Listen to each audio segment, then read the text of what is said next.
এই মেঘ, মেঘ, তুই কি উঠবি নাকি আমি রান্নাঘর থেকে খুন্তি আনবো? সেই কখন থেকে তোর বান্ধবীরা তোর জন্য বসে আছে। বাচ্চা মেয়ে দুটো সেই কখন থেকে তোর জন্য ড্রয়িং রুমে বসে অপেক্ষা করছে। আহ আম্মু, আমাকে জ্বালিও না তো। ওদেরকে একটু ওয়েট করতে বলো। আর এত রাতে ওরা কেন আসছে? থাপ্পড় খাবি। এই পাজি, তুই কি পাগল হয়েছিস? সকাল 10টা বাজে, আজ তোর কলেজের প্রথম দিন, ভুলে গেলি? ওরে কেউ আমায় লাঠি দে। উক্ত বাক্যটি শেষ করার পূর্বেই মেঘ ধড়ফড়িয়ে উঠল। দৌড়ে ওয়াশরুমে যাওয়ার পথে ধড়াম করে পড়ে গেল মেঝেতে এবং নেকি সরে আওড়াতে লাগলো। জামাই গো, বাঁচাও আমাকে। তোমার বউয়ের কোমর শেষ আজকে। তোমার বুঝি আর বাচ্চার মুখ? মায়ের চোখ রাঙানো দেখে কথাটি হজম করে নিল। মা কিছু বলতে যাবে অমনি মেঘ ওয়াশরুমে ঢুকে গেল। মেঘ ফ্রেশ হতে হতে ওর পরিচয়টা দিয়ে দেই। এই গল্পের বিশেষ চরিত্রের মধ্যে একজন হচ্ছে মেঘ। পুরো নাম মাইশিয়া জাহান মেঘ। বাবা আতিকুর রহমান এবং মা সালমা পারভিন এর একমাত্র সন্তান। দেখতে উজ্জ্বল শ্যামলা বা ফর্সাও বলা চলে। মুখে অনেক মায়া, যাকে বলে মায়াবতী। কবর অবধি চুল, গুলুমুলু গুলুমুলু, 5 ফিট 2 ইঞ্চি। মেঘ বেশ চঞ্চল। চলুন গল্পে ফেরা যাক। মেঘ একদম কলেজে যাওয়ার জন্য তৈরি হয়ে নিচে নেমে দেখলো ওর দুই বান্ধবী স্নেহা আর মিলি ওর দিকে রাগী দৃষ্টিতে তাকিয়ে আছে। সরি বেস্টিরা, একটু দেরি হয়েছে, রাগিস না প্লিজ। তুই একদম কথাই বলিস না। সেই কখন থেকে ওয়েট করছি। স্কুল লাইফ শেষ বলে কি পড়ালেখা ভুলে গেলি নাকি? হুম হুম। সরি বেস্টি, আর এমন হবে না। ওই স্নেহা, সরি এমন গাল ফুলিয়ে থাকিস না। তুই না আমার জানেমান। দেরি হয়ে যাচ্ছে, চল। একদম না। আমার সাথে নাস্তা করবি তারপর। স্নেহার মিলি অনেকবার না করলো, কিন্তু মেঘ তো মেঘেই ওদেরকে জোর করে নাস্তা করতে বসিয়ে দিল। এরপর পরিচয় করানো যাক গল্পের প্রধান চরিত্রদের সাথে। স্নেহা এবং মিলি ওরা সম্পর্কে চাচাতো বোন, দুজন ছেমিস। স্নেহা, তার পুরো নাম হচ্ছে তৌসিফা শেখ স্নেহা, বাবা আহনাফ শেখ এবং মা মিসেস মালিহা শেখ এর ছোট মেয়ে। তাদের বংশের বড় এবং একমাত্র ছেলে স্নেহার বড় ভাই কাব্য শেখ তুর্য। তিনি বাইরে থাকেন, লেখাপড়ার পাশাপাশি নিজের বিজনেস সামলাচ্ছেন। স্নেহার দুধে আলতা গায়ের রং, বেশ মায়াবী দেখতে মাশাআল্লাহ, কিন্তু ভীষণ রাগী। কোমরের নিচ অব্দি চুল। স্নেহার উচ্চতা 5 ফুট 3 ইঞ্চি। মিলি, তার পুরো নাম তাসরিফা শেখ মিলি, বাবা আশরাফুল শেখ এবং মা মিসেস মীরা শেখের বড় মেয়ে। মিলির একটি ছোট বোন আছে, বয়স 3 বছর, নাম মাইশা। মিলি উজ্জ্বল ফর্সা গায়ের রং, হাঁটু অব্দি চুল, চেহারায় কিউটনেস বেশ উজ্জ্বল। মিলির উচ্চতা 5 ফুট 1 ইঞ্চি। ওরা তিন বান্ধবীরা কেউ কারো থেকে কম না, তিনটাই মাসাল্লাহ। College gate. কলেজ গেটের সামনে দাঁড়িয়ে তিন বান্ধবী নিজেদের খেয়ালিপনার জগতে ডুবে গিয়েছিল, কেননা সেই ছোটবেলা থেকেই ওরা একসাথে স্কুল গণ্ডি পেরিয়ে এসেছে। ওদের স্বপ্ন ছিল কলেজ লাইফে ওরা একসাথে থাকবে। এরই মধ্যে তারা বাস্তব জগতে ফিরে এলো। কলেজের ভিতর থেকে আসে মানুষের হট্টগোলের আওয়াজ শুনে। কলেজে কারা জানি মারামারি করেছে। মারামারি বরাবরে ভয় পায় ওরা তিনজন। হঠাৎ ধড়াম করে একটা শব্দ আসলো। ওরা ওখানে তাকে দেখলো ছেলেগুলো মারামারি করতে করতে ওদের দিকেই তেড়ে আসছে। ভয়ে চোটে ওরা কি করবে বুঝে উঠতে না পেরে পেছনে গিয়ে মেঘের পায়ের নিচে থাকা কিছু একটার সাথে হোঁচট খেয়ে পড়তে নিলে একজন সুঠামদেহী পুরুষালী শক্তপোক্ত হাত মেঘের কোমর আঁচড়ে ধরল। উত্তর দৃশ্য দেখে স্নেহা এবং মিলি হতভম্ব হয়ে গোল গোল চোখে তাকিয়ে রইল। একটি গাছের নিচে মেঘ, স্নেহা, মিলি তিনজন গোল করে বসে আছে। মেঘ কারো 14 গোষ্ঠী উদ্ধার করছে, আর এদিকে স্নেহা এবং মিলি মেঘের দিকে বিরক্ত দৃষ্টিতে তাকিয়ে আছে। তোর কেন সবসময় ভুল জায়গাতেই পড়তে হয়? মানুষ এতটা উষ্টা কিভাবে খায়? তাহলে কি শব্দ আমার? আমি কি ইচ্ছে করে পড়েছি? পায়ের নিচে একটা ইট ছিল, তাই তো পড়েছি। তাই বলে কি লোকটা আমাকে এভাবে? এই বলে মেঘ নেকি সরে কাঁদতে শুরু করলো। কিছুক্ষণ আগে মেঘ হোঁচট খেয়ে পড়তে নেয়, তখন কেউ একজন ওকে ধরে ফেললো। তখন মেঘ বিড়বিড় করে বলতে থাকে। আল্লাহ, আমি এখনই পড়ে গিয়ে মরতে চাই না। আমার এখনো আমার জামাইকে দেখা হয়নি, তার সাথে সংসার করা হয়নি, বাচ্চা কাচ্চার মা হওয়া হয়নি।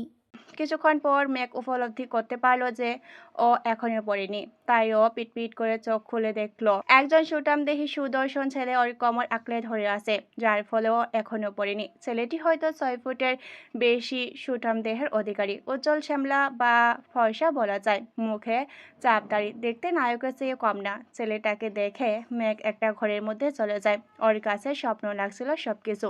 মেঘ ঘরের মধ্যে ছেলেটির দিকে হাত বাড়িয়ে তার গাল স্পর্শ করলো, তখনই ঠেস ছেলেটির হাতের একটা বড়সড় দাবাং মার্কা চড় খেলো। মেঘের মাথা ঝিমঝিম করছে, তবু নিজেকে শটান করে দাঁড় করালো। ছেলেটি রাগে সরে বলল, Hey, stupid girl. How dare you touch me? Characterless stupid. তারপর ছেলেটি মেঘকে কিছু বলার সুযোগ না দিয়ে তাদের পাশ কাটিয়ে হনহন করে চলে গেল। বর্তমান ক্লাসের ঘন্টা বাজলো আর ওরাও ক্লাসে চলে গেল। ক্লাসে ওরা তিনজন একসাথে একটি বড় বেঞ্চ দেখে বসলো। কিছুক্ষণ পর একটি মেয়ে ওদের বেঞ্চের পাশে এসে দাঁড়ালো এবং ওদের উদ্দেশ্য করেই বলল, can can I I sit sit here? Here? বেঞ্চগুলো বড় হওয়ায় ওরা আর আপত্তি করলো না। তোমাদের নাম কি? আমার নাম মেঘ। তোমার নাম কি? আমার নাম আহিয়া। স্নেহা ও মিলির দিকে তাকিয়ে বলল। তোমাদের নাম? আমার নাম মিলি। মিলি স্নেহাকে খোঁচা মারতে স্নেহা বলল। আমার নাম স্নেহা। এই বলেই ওরা গল্পে বিভোর হলো। ওদের গল্পের মাঝে স্যার ক্লাসরুমে প্রবেশ করলো। ওরা ক্লাসে মনোযোগী হয়ে পড়লো। ক্লাস শেষে ওরা কলেজ থেকে বের হচ্ছিল, তখনই একটা বাইক আসতো আর স্নেহার ওড়নাটা কিভাবে যেন ছেলেটার বাইকের সাথে আটকে গেল। স্নেহার রাগ সংবরণ করতে না পেরেই বলল, হে ইউ মিস্টার, চোখে দেখেন না নাকি? চোখ কি পকেটে নাকি? মেয়ে মানুষ দেখলে কি এমন হয় আপনাদের? ছেলেটি পরনে ছিল কালো রঙের বাইকার স্যুট। ছেলেটি তার মাথায় হেলমেট খুলে স্নেহার দিকে অগ্নিদৃষ্টিতে তাকিয়ে বলল, হেই ইউ মিস, নিজেকে কি মনে করেন, পরি নাকি অপ্সরা? সব দোষ আপনার নিজের। রাস্তায় গ্যাং নিয়ে বেঁধে চলার কি দরকার ছিল? দেখতে তো ভালো ঘরের মেয়ে মনে হচ্ছে, তো আমার সাথে সেধে এসে কেন ঝগড়া করছেন? সব দোষ আপনার নিজের, নয়তো আমার কোনো শখ নেই এরকম করার। এই কথা শুনে স্নেহার রাগে তেলবেগুনে জ্বলে উঠল আর বলল, মিস্টার, নিজেকে কি মনে করেন? যত সব মেয়ে পটানোর ধান্দা। এভাবেই দুজনের মধ্যে ঝগড়া লেগে গেল। মিলি আর মেঘ ওদের ঝগড়া দেখছে আর আহিয়া ওদের দিকে ভীতু দৃষ্টিতে তাকিয়ে আছে। ঝগড়ার মাঝে ছেলেটি আহিয়ার দিকে রাগী দৃষ্টিতে তাকিয়ে বলল। বাইকে উঠ তাড়াতাড়ি। আহিয়া বাইকে উঠে বসলো এবং ছেলেটি অগ্নি দৃষ্টিতে স্নেহার চোখ রাঙিয়ে বাইক স্টার্ট দিয়ে চলে গেল। ওরা তিনজন কিছু সময় অবাক দৃষ্টিতে চেয়ে থাকলো। বাইকটি ওদের চোখের নাগাল থেকে চলে যাওয়া অবধি। বাইকটি চলে যাওয়ার পর ওরা তিনজন নিজেদের বাড়ির উদ্দেশ্যে রওনা হলো। আহিয়াদের বাইকটি একটা বিশাল বড় ডুপ্লেক্স বাড়ির সামনে থামলো।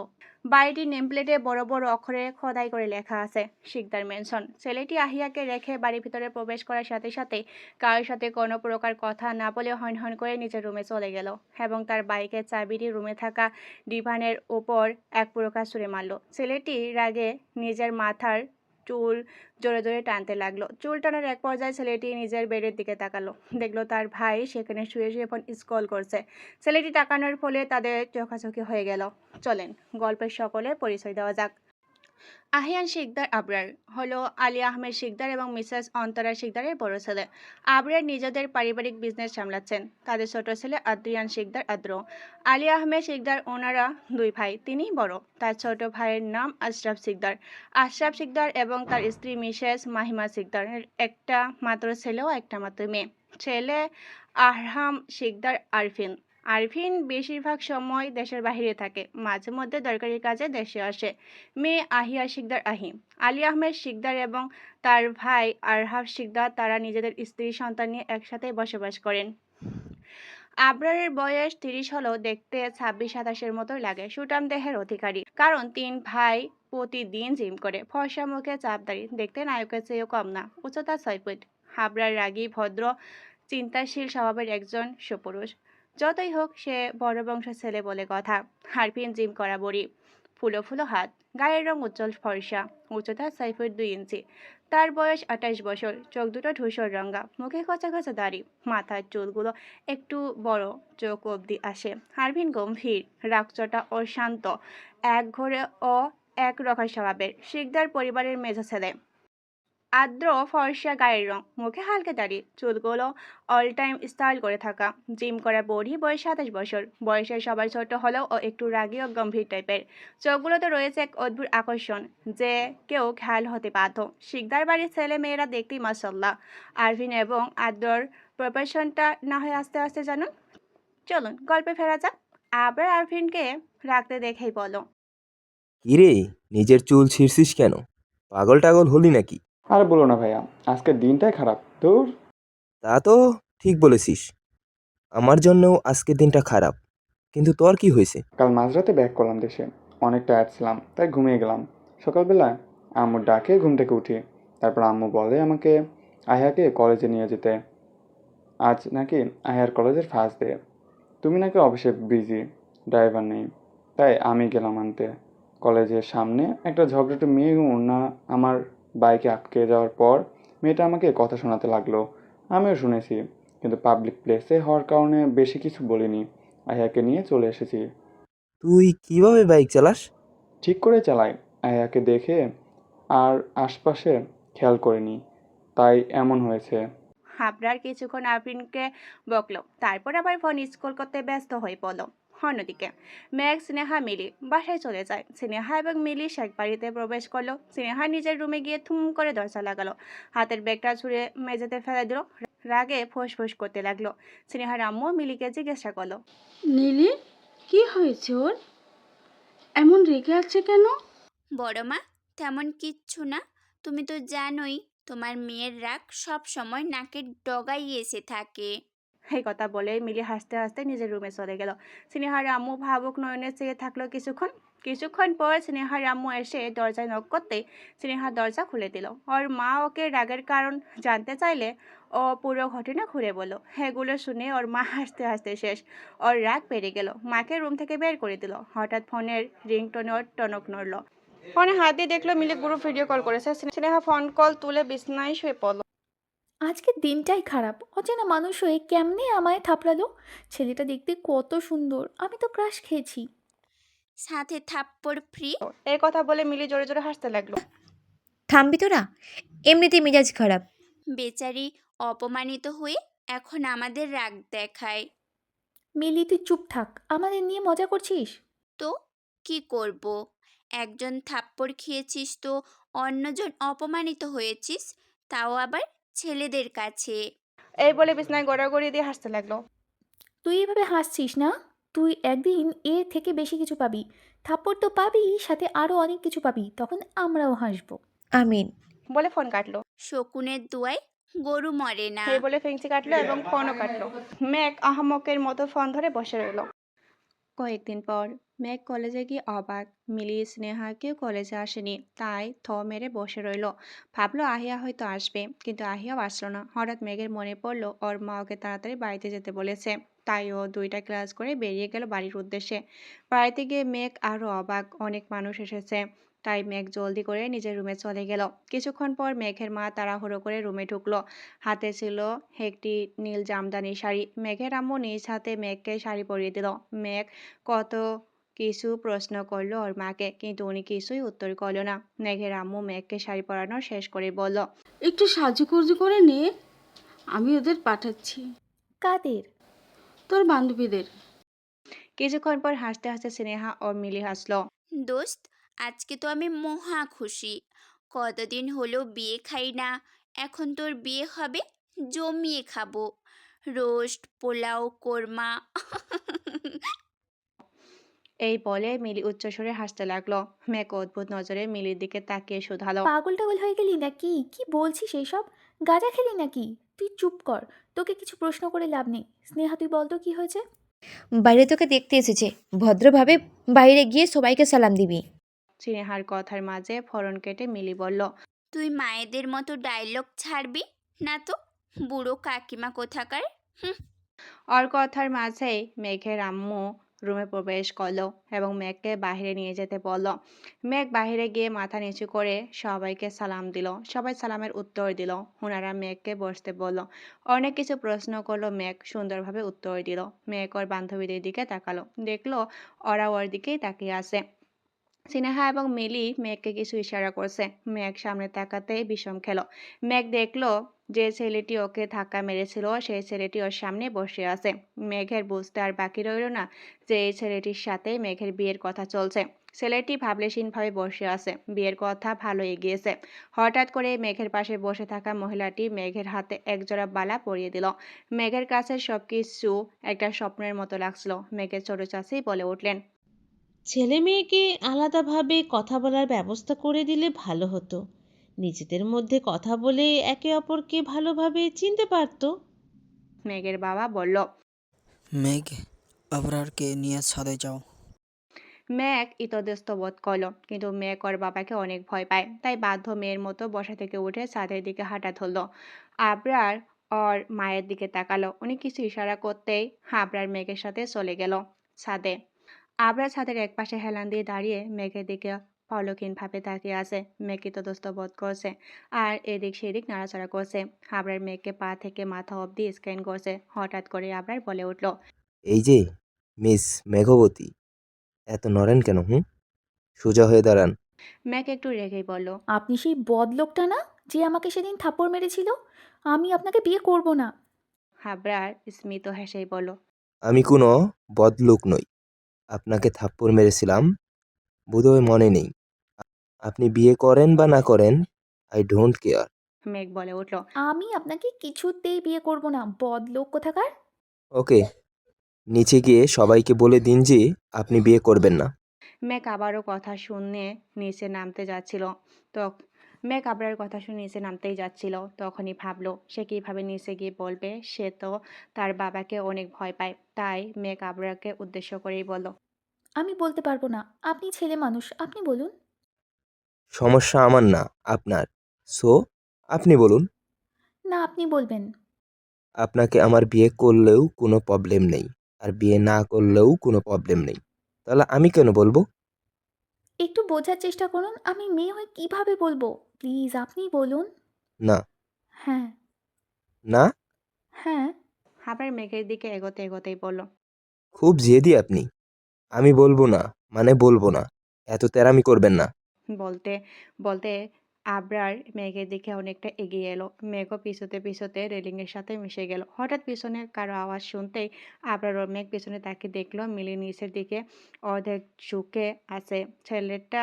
আরেকটা ছেলে মিলির হাত ধরেছে ওকে নিচে পড়ে যাওয়া থেকে বাঁচানোর জন্য। আবরার এবং মেঘ পিছনে ফিরে দেখলো মিলি নিচের দিকে ঝুঁকে আছে আর একটি ছেলে মিলির হাত ধরে দাঁড়িয়ে আছে মিলিকে নিচে পড়ে যাওয়া থেকে বাঁচানোর জন্য। স্নেহা মিলি এবং মেঘের দিকে তাকাচ্ছে। মিলি তার হাত ধরে থাকা ছেলেটির উদ্দেশ্য করেই বলে, হেই, আমার হাত ছাড়ুন। ছেলেটির সাথে সাথে মিলির হাত ছেড়ে দিল। ছেলেটি মিলির হাত ছেড়ে দিতেই মিলি থপাস করে পড়ে গেল। মিলি বলল, আজব তো, আমাকে আগে দাঁড়াতে দেবেন তো নাকি? আপনি তো ছাড়তে বললেন, তাই ছেড়ে দিলাম। মিলির মেজাজ তুঙ্গে। সামনে আবরার মানে মিলির হবু দুলাভাই দাঁড়িয়ে, তাই কিছু বলল না। মেঘ আর আবরার হতভম্ব হয়ে দাঁড়িয়ে আছে। মিলি মেঘকে জিজ্ঞাসা করলো। কিভাবে পড়ে যাচ্ছিলি? তখনই মিলি কিছু বলতে যাবে তার আগে স্নেহা বলে উঠল, উদ্ভব কিছু দেখে চিৎকার করে পিছুতে গিয়ে পড়ে যাচ্ছিল। মেঘ আর আবরারের বুঝতে বাকি নেই যে মিলি কি দেখেছে। আসলে ছাদের দরজায় ওখান থেকে ওদের সেভাবে দেখে মিলি কিছু ভেবে নিয়েছিল। মেঘ লজ্জায় লাল হয়ে যাচ্ছে। আবরার বলে উঠল, আদ্র, তুই এখানে কখন এলি? মিলি বিড়বিড় করে বলল, তিনটা বদের হাড্ডি দেখি, এদের মধ্যে কাবাব মেয়ে হাড্ডি হতে আসছিল। স্নেহা মিলির কথা শুনতে পেয়ে বলল, মেন হাড্ডি তুই, ওদের প্রাইভেট সময়ে তুই এসে চিৎকার করলি। মিলি চোখ গরম করে কিছু বলতে যাবে তার আগে স্নেহা বলল, ভাইয়া নিচে চলুন, সবাই আপনাদেরকে নিচে ডেকেছে, আমরা আপনাদের ডাকতেই এসেছি। তারপর সবাই নিচে চলে গেল। নিচে যাওয়ার পর সবাই আবরার আর মেঘকে জিজ্ঞাসা করলো তারা বিয়েতে রাজি কিনা। মেঘ ভাবলো আবরার না বলবে। আমি বিয়েতে রাজি। আবরারের বাবা আলী আহমেদ শিকদার বলেন, আলহামদুলিল্লাহ, সামনের সপ্তাহে ওদের এঙ্গেজমেন্ট করিয়ে দিই। কি বলেন বিআই সাহেব? মেঘের বাবা তারিকুর রহমান বলেন, ঠিক আছে স্যার, আপনি যা ভালো মনে করেন। বলে দেয় মেঘের বাবা আবরারদের অফিসের ম্যানেজার পদে জব করেন। সেই সুবাদে তাদের দুজনের মধ্যে ভালো সম্পর্ক। আলী আহমেদ শিকদার মেঘের বাবা আতিকুর রহমানকে জড়িয়ে ধরলেন এবং বললেন, আমরা এখন থেকে আত্মীয়, ছাড় বলবেন না আমাকে, বুঝছেন বিআই সাহেব? আতিকুর রহমানের চোখের জল চলে আসলো। তিনিও আবরারের বাবাকে জড়িয়ে ধরে বলেন, জি বিআই সাহেব। এইভাবে ওদের বিয়ে ঠিক হয়ে গেল। ওনারা সবাই চলে যেতেই মেঘ নিজের রুমে গিয়ে দরজা বন্ধ করে দিল। মিলি আর স্নেহা টেনশন করেছে। মেঘের বাবা মা দরজা নক করতে গেলে স্নেহা এবং মিলি হরা মেঘের বাবা মাকে বুঝিয়ে সেখানে থেকে পাঠিয়ে দেয়। ঘরের ভিতরে মেঘ দরজা বন্ধ করে শাড়ি কোমরে গুজে ফোন বের করে ব্লুটুথ অন করে একটি গান চালো। স্নেহা এবং মিলি মেঘের রুমের আরেকটি চাবি দিয়ে তখনই দরজাটা খুলে ফেলো। মেঘের নাচ দেখে স্নেহা আর মিলি হতভম্ব হয়ে দাঁড়িয়ে। তখনই বেজে উঠল, अभी तो पार्टी शुरू हुई।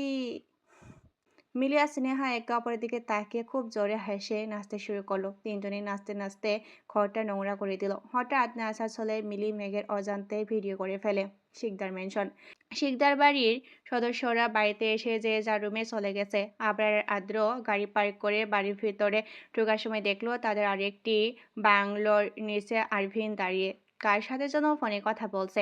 আরভিনের পাশে দাঁড়িয়ে আছে আরভিনের পার্সোনাল অ্যাসিস্ট্যান্ট আর্থার। আর্থার হচ্ছে আরভিনের সবচেয়ে বিশ্বস্ত লোক। আর্থারের বাড়ি নিউজিল্যান্ড। গল্প পড়তে থাকুন, আস্তে আস্তে সবার প্রিপারেশনের ব্যাপারে জানতে পারবেন।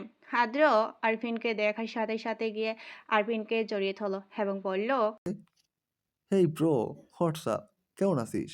আরভিন আদ্রকে সরিয়ে বলল, শালা ভুলে যাস না, আমি তোর বড় ভাই। তুই আমার বালের বড় ভাই। তুই আমার 1 বছরের বড়। বাই দ্য ওয়ে, তুই ওখানে যাসনি কেন? এইমাত্র বাসায় আসলাম। না গিয়ে অনেক কিছু মিস করলি। আমাদের আদরে তো ওখানে গিয়ে মেয়েদের সাথে ঝগড়াও করে এলো। ভাইয়া, এটা কিন্তু ঠিক না। তুমি কি করছো সেটা বলবো? ভাই আবার কি করেছে? আদ্র কিছু বলতে যাবে তখনই আবরার চোখ রাঙিয়ে দিতে আদ্র মুচকি হাসতো। আরভিনও কথা বাড়ালো না। এভাবেই ওরা ভাইয়ারা খুনসুটিতেই মেতে উঠল। কিছুদিন পর আজ শিকদার পরিবারের সকলে বিয়ের কেনাকাটা করতে শপিংয়ে যাবে। মেঘ, স্নেহা আর মিলিও যাবে তাদের সাথে। 2টি গাড়িতে করে তারা রওনা করল শপিং মলের উদ্দেশ্যে। একটি গাড়িতে বড়রা সবাই আর অপরটিতে আবরার, আরভিন, আদ্র এবং আহিয়া বসেছে। তারা যাওয়ার পথে মেঘ, মিলি এবং স্নেহাকে ড্রপ করে নিবে। অন্যদিকে মেঘ সকাল থেকে আহিয়াকে ফোন করতে করতে পাগল প্রায়। আহিয়া বলেছে সে আজ তাদের সাথে যেতে পারবে না, আর সে বিজি। মেঘও আর কিছু বলল না। মেঘ আজ বসন্তী রঙের একটি জামদানি শাড়ি পরল, চোখে কাজল দিল, ঠোঁটে লিপস্টিক দিল, মুখে হালকা ফেস পাউডার, কোমরের নিচ অবধি চুলগুলো ছেড়ে দিল। এতে মেঘকে অসম্ভব রকম সুন্দর লাগছে। কিছুক্ষণ পর স্নেহা এবং মিলি আসলো মেঘদের বাসায়। স্নেহা আজ ব্ল্যাক আউটফিট, স্নেহার পরনে black top, black jeans and মাথায় ব্ল্যাক হিজাব বাঁধা, চোখে কাজল, ঠোঁটে হালকা লিপস্টিক।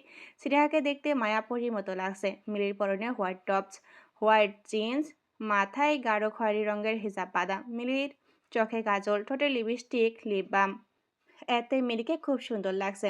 ওরা তিনজন মেঘদের বাড়ির বাইরে দাঁড়িয়ে আবরাদের জন্য অপেক্ষা করছে। কিছু সময় পর আবরাদের গাড়ি এসে থামলো ওদের ঠিক সামনে। আরভিনের একটি ইম্পর্টেন্ট কল আসে ও মেঘদের অপোজিট সাইডে গাড়ির ডোর খুলে গাড়ির বাইরে চলে গেল কথা বলতে। গাড়ির ভিতর থেকে কেউ একজন মেঘদের জন্য দরজা খুলে দিল। ইডিয়েট! মানুষটিকে দেখে ওরা তিনজনেই বলে উঠল, আহিয়া, তুই এখানে? তোমরা এখানে? সেম প্রশ্ন, তুই এখানে কেন? আইয়া, তোমরা একে অপরকে চেনো? ভাইয়া, ওরা আমার বান্ধবী। আমরা সেম কলেজেই পড়ি। তোমাকে বলেছিলাম না ওদের কথা? ও, এরাই তাহলে তোর সেই বান্ধবী? তাহলে তো তোর জন্য সারপ্রাইজ আছে আইয়া। হাবড়ার এখনো মেঘকে খেয়াল করেনি। মেঘ স্নেহার পিছনে দাঁড়িয়ে থাকায় আসলে মেঘের খুব লজ্জা লাগছে হাবড়ারের সামনে যেতে। যতই হোক মেঘের হবু স্বামী বলে কথা।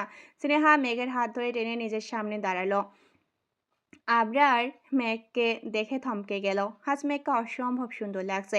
আবরারের মেঘের উপর থেকে চোখ যেন সরছে না। মেঘের লজ্জায় মন চাচ্ছে মাটিতে মিশে যেতে। হঠাৎ আহিয়ার ডাকে আবরারের হুঁশ ফিরল। কি সারপ্রাইজ ভাইয়া? She is your would be sister in ল।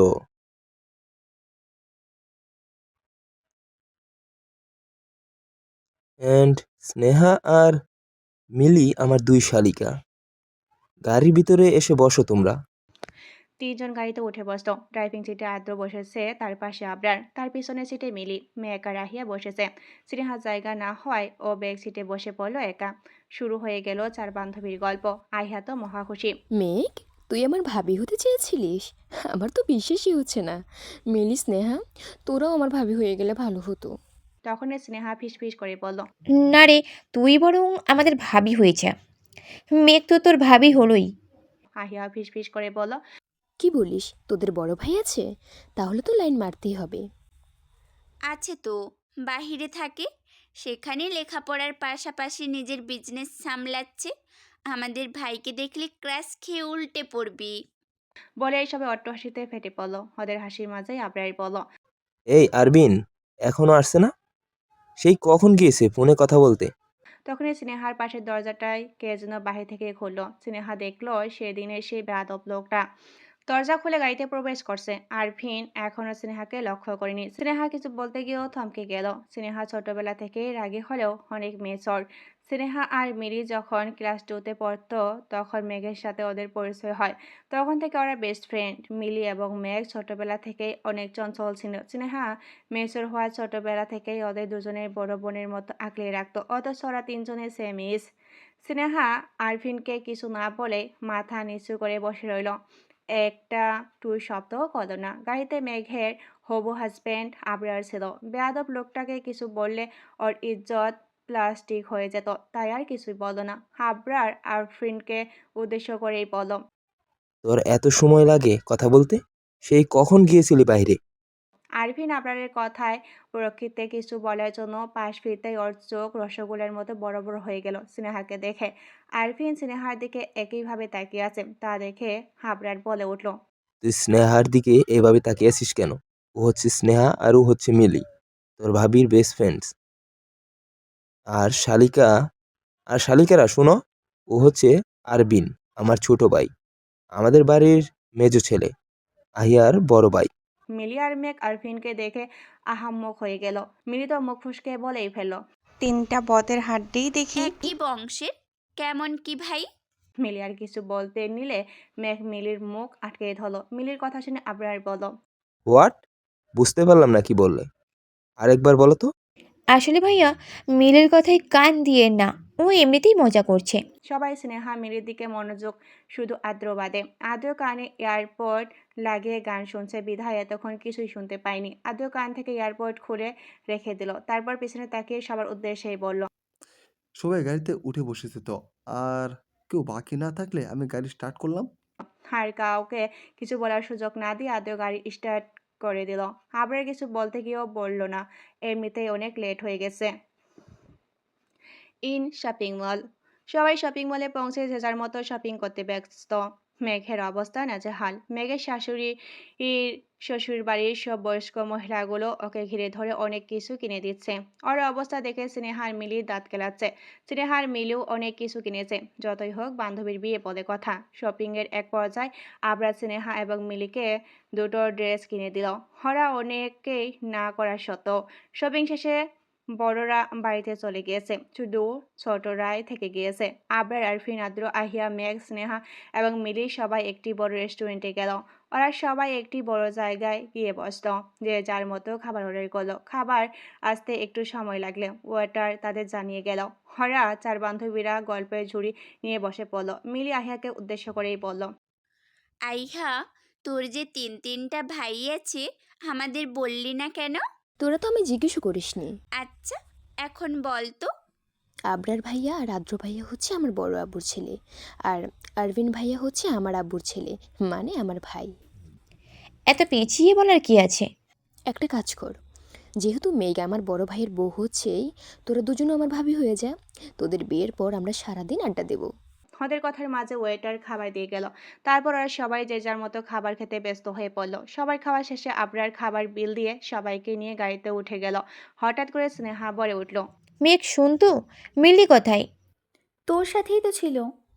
হয়তো মিলি ওয়াশরুমে, দাঁড়া আমি গিয়ে নিয়ে আসছি। আহিয়া ওয়াশরুমে গিয়ে দেখলো কিন্তু মিলি সেখানে নেই। দৌড়ে গাড়ির সামনে আসতো এবং বলল, মিলি তো ওয়াশরুমেও নেই। কোথায় গেল? ও তো আমাদের সাথেই ছিল। আবরার আহিয়া স্নেহার মেয়েকে কথা বলতে দেখে ওদের কাছে গিয়ে বলল, কি হয়েছে তোমাদের এত টেনশন দেখাচ্ছে? ভাইয়া, মিলিকে পাওয়া যাচ্ছে না। পাওয়া যাচ্ছে না মানে?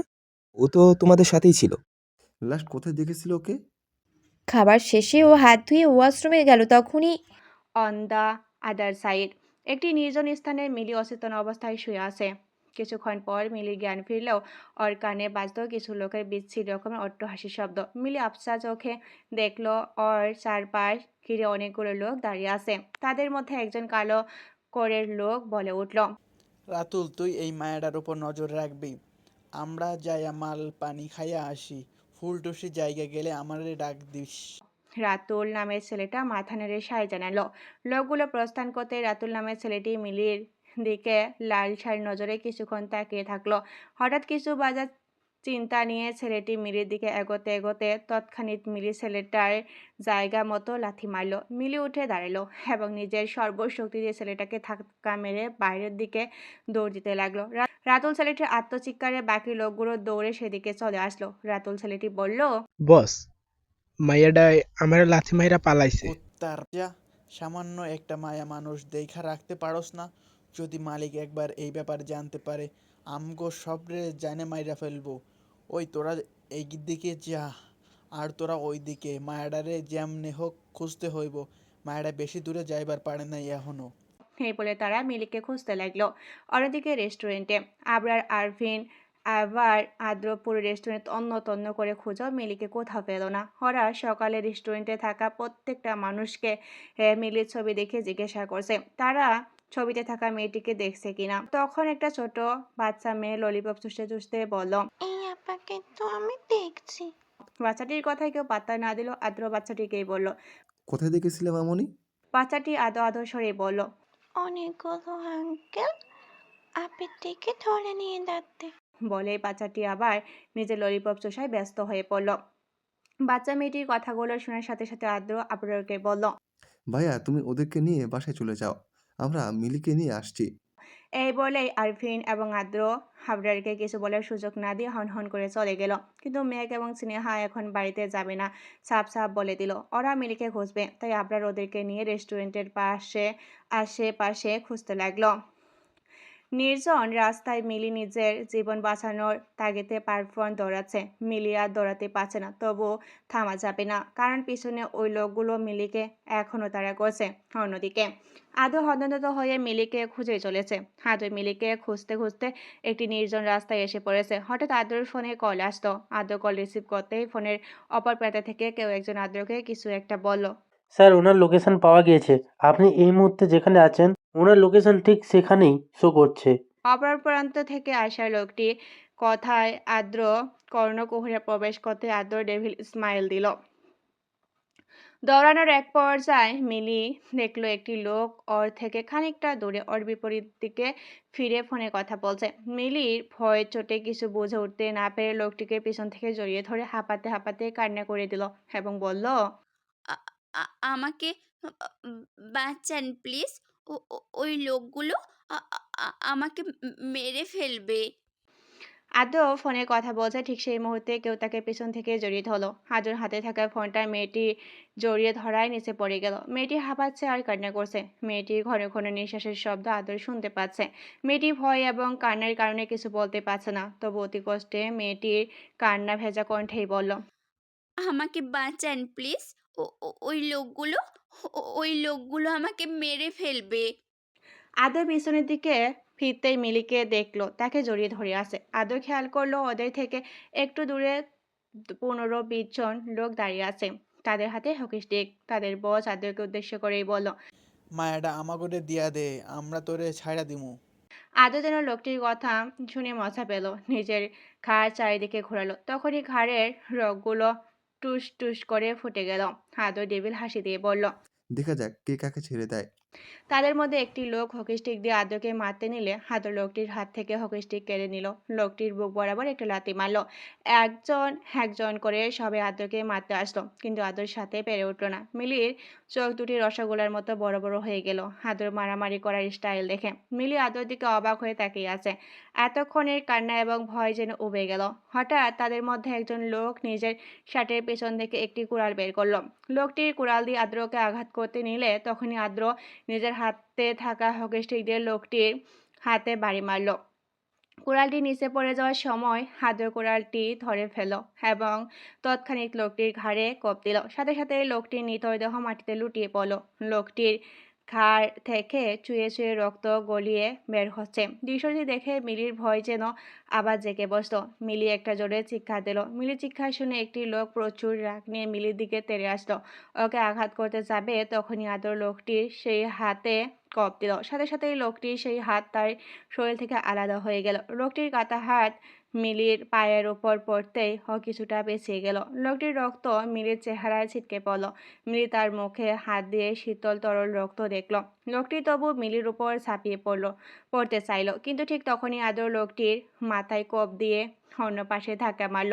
লোকটির মাথা থেকে রক্ত আশেপাশে মগজ বেরিয়ে গেল। এসব দেখে মিলির শরীর গুলিয়ে আসলো। অনেকক্ষণ দৌড়ানো এবং ভয়ের কারণে মাথা চক্কর দিয়ে মিলি মাটিতে লুটিয়ে পড়ল। নিজের দলের দুজন লোকের হেরূপ বিধ্বস্ত মৃত্যু দেখে বাকিরা নিজেদের জীবন বাঁচাতে পালাতে চাইল, কিন্তু আদ্র দিল না তাদের পালাতে। আজ যেন আদ্রের মাথায় মৃত্যু খেলা চলছে। দুজন নিজেদের জীবন বাঁচাতে পালাতে সক্ষম হয়েছে। বাকি লোকগুলো আদ্র নিজ হাতে নির্দয়ের মতো কুপিয়ে মারল। সামনে লাশের স্তূপ, ভয়াবহ পরিবেশ, নিঃশব্দ চারিপাশ, বাতাসের শ্বাসের শব্দ। আদ্র হঠাৎ হাসতে শুরু করলো। ভয়ঙ্কর শোনালো সেই হাসি। এই নিস্তব্ধ পরিবেশে আদ্র যেন এক পৈশাচিক আনন্দ পেল। নিঃশব্দ পরিবেশে ফোনের রিংটোনের আওয়াজ আসলো। আদ্র দেখলো তার ফোনটা নিচে পড়ে আছে। আদ্র নিজের ফোন তুললো এবং ফোনের ওপাশে থাকা লোকটিকে কিছু বলল। কিছুক্ষণ পর একজন লোক আসলো। যেই গুলোকে আদ্র মেরেছিল সেই লোকগুলোর দেহ থেকে আদ্র নিজ হাতে ডোনেশনমূলক অঙ্গগুলো যেমন চোখ, কিডনি, হৃৎপিণ্ড ইত্যাদি বের করে নিল এবং যে লোকগুলো এসেছে তাদের অঙ্গগুলো দিল হাই পড়ল।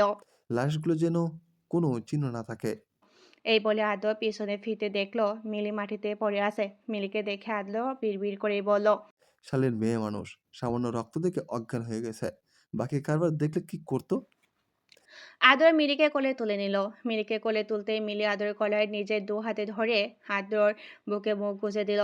আদর বুকে মিলি নিজের ঘন ঘন শ্বাস নিচ্ছে। আদর কিছুটা কেঁপে উঠল। মিলির মাথা নিজের বুকের থেকে সরাতে চাইল, কিন্তু মিলি আদ্রকে আরো শক্ত করে ধরে রাখলো। আদর মিলিকে না সরিয়ে যেভাবেই মিলিকে কোলে তুলে হাঁটা ধরলো। হাঁটতে হাঁটতে মাঝপথে আরফিনের সাথে দেখা হলো। আদরের শরীরের রক্ত দেখে আরফিনের আর কিছু বোঝার বাকি নেই। দুজন দুজনকে দেখে মুচকি হাসি দিল। মিলি টিপ টিপ করে চোখ খুলতে নিজেকে হসপিটালের বেডে আবিষ্কার করলো। মিলির একপাশে স্নেহা দু হাতে মুঠ চেপে বসে আছে, অন্য পাশে আহিয়া মিলির হাত ধরে বসে আছে। সামনে মেয়ে কান্না করছে। মিলির জ্ঞান ফিরেছে বুঝতে পেরে আহিয়া ডক্টরকে ডাকলো। ডক্টররা আর কেউ না, আদ্র। হ্যাঁ, আমাদের আদ্র একজন ডক্টর। আদ্রকে দেখতেই মিলি সেই ভয়ঙ্কর দৃশ্যের কথা মনে পড়ে গেল। মিলি ভয়ে কাঁপতে লাগলো। আদ্র এসে মিলির চেক আপ করলো। মেয়ে কাঁদতে কাঁদতেই বলল, ভাইয়া, মিলির অবস্থা এখন কেমন? আমরা কি ওকে বাড়ি নিয়ে যেতে পারবো? না, এখন ওকে একটা ইঞ্জেকশন দিতে হবে, ওর শরীর অনেক দুর্বল। এই বলে আদ্র একটা ইঞ্জেকশন নিল মিলির হাতে পুশ করার জন্য। মিলি আদ্রকে দেখে একটা ঘরের মধ্যে ছিল।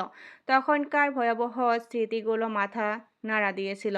হঠাৎ মিলির মনে হলো আদ্র একটা ছুরি নিয়ে মিলির দিকে এগিয়ে আসছে। আদ্র মিলির হাতটা ধরতে মিলির ভবন কাঁপানো চিৎকার দিয়ে উঠল। স্নেহা মেয়ে কাহিয়া ধরফড়িয়ে মিলির কাছে আসলো। আদ্র পুরো কুচকিয়ে মিলির দিকে তাকালো। মিলি দেখলো আদ্রের হাতে ছুরি নয়, বরং ইঞ্জেকশন। এটা দেখে মিলি আবার চিৎকার দিয়ে বলল, না, আমি ইঞ্জেকশন দিব না, আমার খুব ভয় করে। মিলি আরো কিছু বলতে যাবে, ঠিক সেই সময় আদ্র মিলির দুই হাত নিজের হাতে চেপে ধরে সিরিজ পুশ করে দিল। মিলি তখনই এক অনাকাঙ্ক্ষিত কাজ করে বসল। মিলি ভয়ে চোটে আদ্রের ঘাড়ে একটা কামড় বসিয়ে দিল। কামড়ে আদ্রের কোনো হেলদোল হলো না। আদ্র মিলির হাতে ইঞ্জেকশন দিয়ে দিল। স্নেহা মেয়েকে আহিয়া আহম্মকের মতো তাকিয়ে আছে। আহিয়া দেখলো আদ্র চাল শক্ত করে বসে আছে। মিলি দেখলো আদ্রর ঘাড় লাল হয়ে গেছে। আদ্র মিলির দিকে রক্তবরণ চোখ নিয়ে তাকিয়ে আছে। যাওয়ার আগে আদ্র বলে গেল, ওকে আপনারা কিছুক্ষণ পর বাইরে নিয়ে যেতে পারবেন। স্নেহা এবং মেঘ মিলিকে কিছু বলতে যাবে, তখনই আহিয়া বলে উঠল, ক্লোজ দ্য ম্যাটার। মিলিকে নিয়ে বাড়ি যেতে হবে, ওর জামা কাপড় নিয়ে আয়। স্নেহা মিলির জামা কাপড় নিয়ে আসলো এবং বলল, আয় তোকে চেঞ্জ করিয়ে দিই। আস্তাগফিরুল্লাহ, বাচ্চা ভেবেছিস আমাকে? আমাকে শুধু ওয়াশরুম পর্যন্ত দিয়ে আয়। স্নেহা এবং মেঘ মিলিকে ধরে ওয়াশরুমে দিয়ে আসতো। আহিয়ার ফোনে কল আসায় ও কেবিনের বাইরে চলে গেল। নার্স এসে বলল মিলিকে বাড়ি নিয়ে যাওয়ার জন্য কিছু ফর্মালিটি পূরণ করতে হবে। তাই স্নেহা এবং মেঘ নার্সের সাথে চলে গেল। মিলির ড্রেস চেঞ্জ করে ওয়াশরুমের বাইরে আসলো। মিলি বাইরে আসতে দেখলো আদ্র ওর কেবিনে প্রবেশ করলো। আদ্রকে দেখে মিলি ভড়কে গেল। হঠাৎ আদ্র মিলির দিকে এগিয়ে আসতে লাগলো। মিলি ভুরু কুঁচকে আদ্রকে বলল, আপনি আমার দিকে এভাবে এগিয়ে আসছেন কেন? আমার কাছে আসবেন না। আমি কিন্তু চিৎকার করব।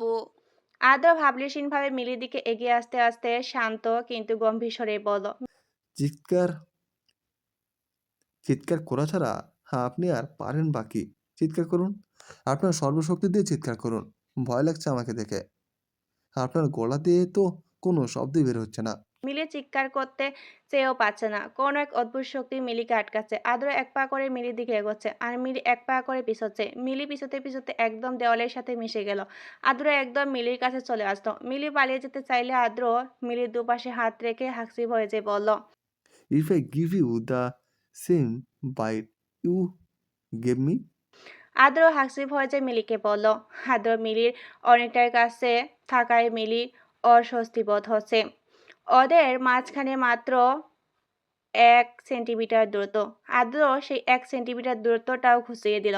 আদ্র মিলির কানের কাছে মুখ নিয়ে জোরে জোরে শ্বাস নিচ্ছে।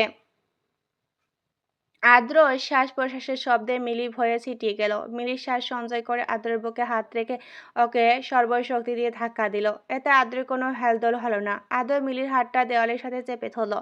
আদ্র ধীরে ধীরে নিজের মুখ মিলির দিকে বাড়াচ্ছে। মিলির নিঃশ্বাস ভারী হয়ে এলো। মিলির কানে আদ্র নিজের ওষ্ঠদ্বয় আলতোভাবে স্পর্শ করল। মিলি কেঁপে উঠল। মিলি রেগে গিয়ে কিছু বলতে গিয়ে হঠাৎ আহ করে উঠল। আদ্র ততক্ষণে মিলির ঘাড়ে নিজের দাঁত বসিয়ে দিয়েছে। মিলি ব্যথায় কুঁকড়ে উঠে নিজের চোখ খিচে বন্ধ করে ফেলল। দরজা খোলার আওয়াজ পেতে আদ্র সরে আসলো মিলি থেকে। স্নেহা এবং আহিয়া কেবিনে প্রবেশ করলো। মিলি তখনও দেয়ালে ভর দিয়ে কাঁপছিল আর আদ্র ভাবলেশীনভাবে অন্যদিকে দাঁড়িয়ে রিপোর্ট দেখছে, যেন এতক্ষণ কিছুই হয়নি। মিলি কাঁপছে দেখে স্নেহা মিলিকে জিজ্ঞাসা করলো, কি হয়েছে তোর? তুই কাঁপছিস কেন এইভাবে? মিলি নিজের কপালের ঘাম মুছে হনহন করে কেবিন থেকে বেরিয়ে গেল, কাউকে কিছু বলার সুযোগ না দিয়ে। স্নেহা ও আহিয়া ভুরু কুঁচকে মিলি যাওয়ার দিকে চেয়ে রইল। আহিয়া বলল, ভাইয়া কি হয়েছে বলো তো? মিলি এভাবে চলে গেল কেন? আই ডোন্ট নো, হয়তো ওকে জোর করে ইঞ্জেকশন দিয়েছে তাই। বাই দ্য ওয়ে, ওর শরীর অনেক দুর্বল, ওকে খাবার খাইয়ে দিস।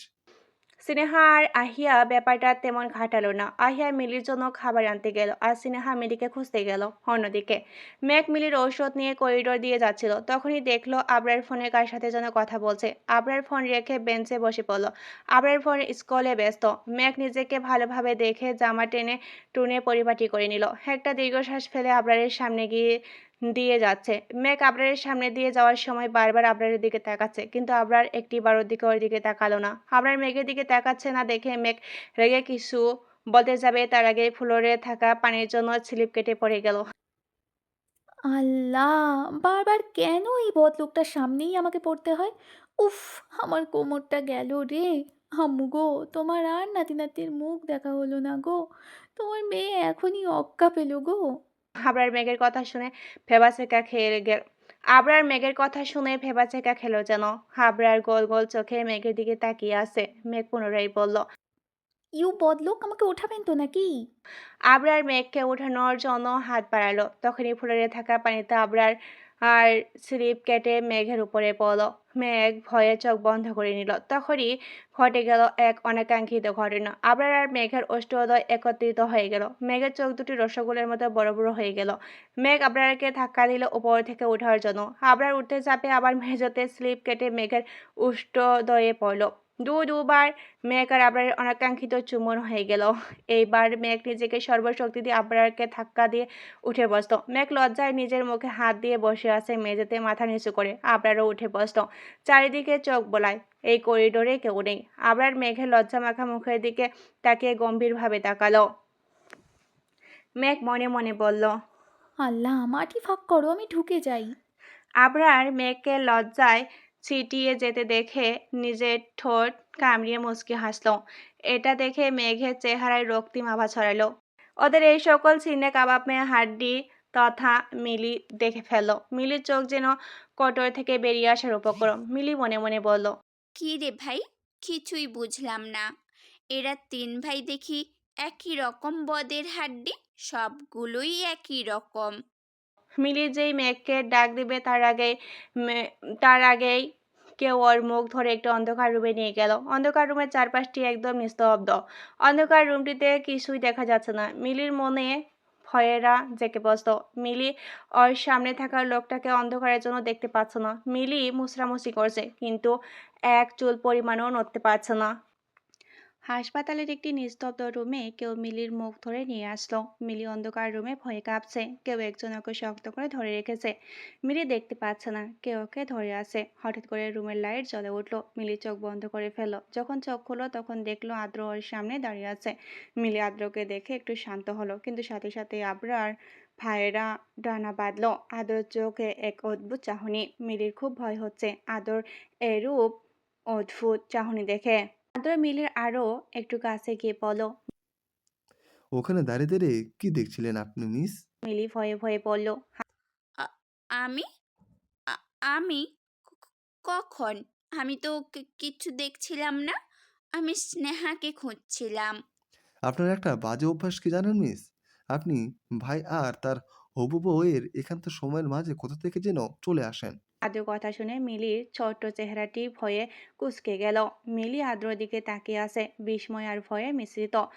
আদ্রর প্রতিটি পদক্ষেপে মিলির হৃদস্পন্দন বেড়ে যাচ্ছে। মিলি পিছিয়ে যাওয়ার চেষ্টা করছে, কিন্তু ও পা যেন আটকে গেছে। আদ্রর চোখে মুখে এক অদ্ভুত মাদকতা, যা মিলিকে আরো ভীতু করে তুলেছে। মিলির মুখ শুকিয়ে যাচ্ছে। ও কিছু বলতে পারছে না, শুধু আদ্রর দিকে ভীতু দৃষ্টিতে চেয়ে আছে, যাদের মধ্যে দূরত্ব কমছে। মিলির ভয়ও বাড়ছে। আদ্রর প্রতি মিলির কোনো প্রকার অনুভূতি নয়, বরং তার প্রতি একটা ভীতি কাজ করছে। আদ্র মিলির আরো কাছে চলে আসলো। মিলির হৃদস্পন্দন যেন আরো বেড়ে গেল। মিলি নিজেকে বাঁচানোর জন্য আদ্রর বুক থেকে হাত রেখে সর্বশক্তি দিয়ে ধাক্কা মারলো, কিন্তু আদ্রর শক্তির কাছে সে একেবারেই দুর্বল। আদ্র মিলির হাত ধরে ফেললো। মিলি চিৎকার করার চেষ্টা করলো, কিন্তু তার কণ্ঠে যেন রুদ্ধ হয়ে গেল। আদ্র মিলিকে আরো কাছে টেনে নিল। মিলির চোখে মুখে ভয়ের ছাপ স্পষ্ট। আদ্র মিলিকে আরো কাছে টেনে নিয়ে যেতে মিলির সমস্ত শরীর কেঁপে উঠল। মিলি নিজেকে ছাড়ানোর জন্য সর্বশক্তি দিয়ে চেষ্টা করলো, কিন্তু আদ্রর শক্তির কাছে মিলি পরাজিত। হঠাৎ মিলির চোখ দিয়ে অশ্রু গড়িয়ে পড়ল। মিলি বুঝতে পারছে না কি হতে চলেছে ওর সাথে। আদ্রর হাত মিলির কোমরে চলে গেল। মিলির শ্বাস বন্ধ হয়ে আছে। মিলি ভয়ে চোখ বন্ধ করে নিল। কিছুক্ষণ পর আদ্র কোনো সারা শব্দ না পেয়ে মিলির চোখ খুলে ফেললো, কিন্তু আদ্রকে কোথাও দেখতে পেল না। মিলি মনে মনে বলল, আমার হ্যালুসিনেশন হয়েছিল না কি? কিন্তু আমার ওনাকে নিয়ে কেন হ্যালুসিনেশন হবে? নাকি সত্যি উনি আমাকে... না না, আমি এসব কি ভাবছি?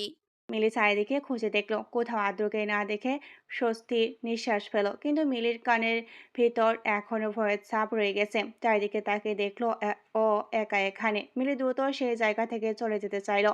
মিলি রুমটি থেকে বের হতেই হঠাৎ স্নেহা মিলির সামনে এসে পড়ল। মিলি আচমকা স্নেহাকে দেখে ভয় পেয়ে গেল। স্নেহা মিলিকে ভীতু হতে দেখেই বলল। কি হয়েছে রে? তোকে দেখে মনে হচ্ছে তুই ভূত দেখেছিস। মিলি স্নেহার দিকে তাকিয়ে রইল, কি বলবে বুঝতে পারছে না। স্নেহা মিলির হাত ধরে বলল। কি হয়েছে বল তো? তোর হাত বরফের মতো ঠান্ডা হয়ে গেছে। মিলি কিছুক্ষণ চুপ করে থেকেই বলল। কিচ্ছু না, এমনি। স্নেহা মিলির দিকে সন্দেহান দৃষ্টিতে তাকিয়ে রইল। স্নেহার মনে হলো মিলি ওর থেকে কিছু লুকাচ্ছে। তুই এখানে কি করছিলিস?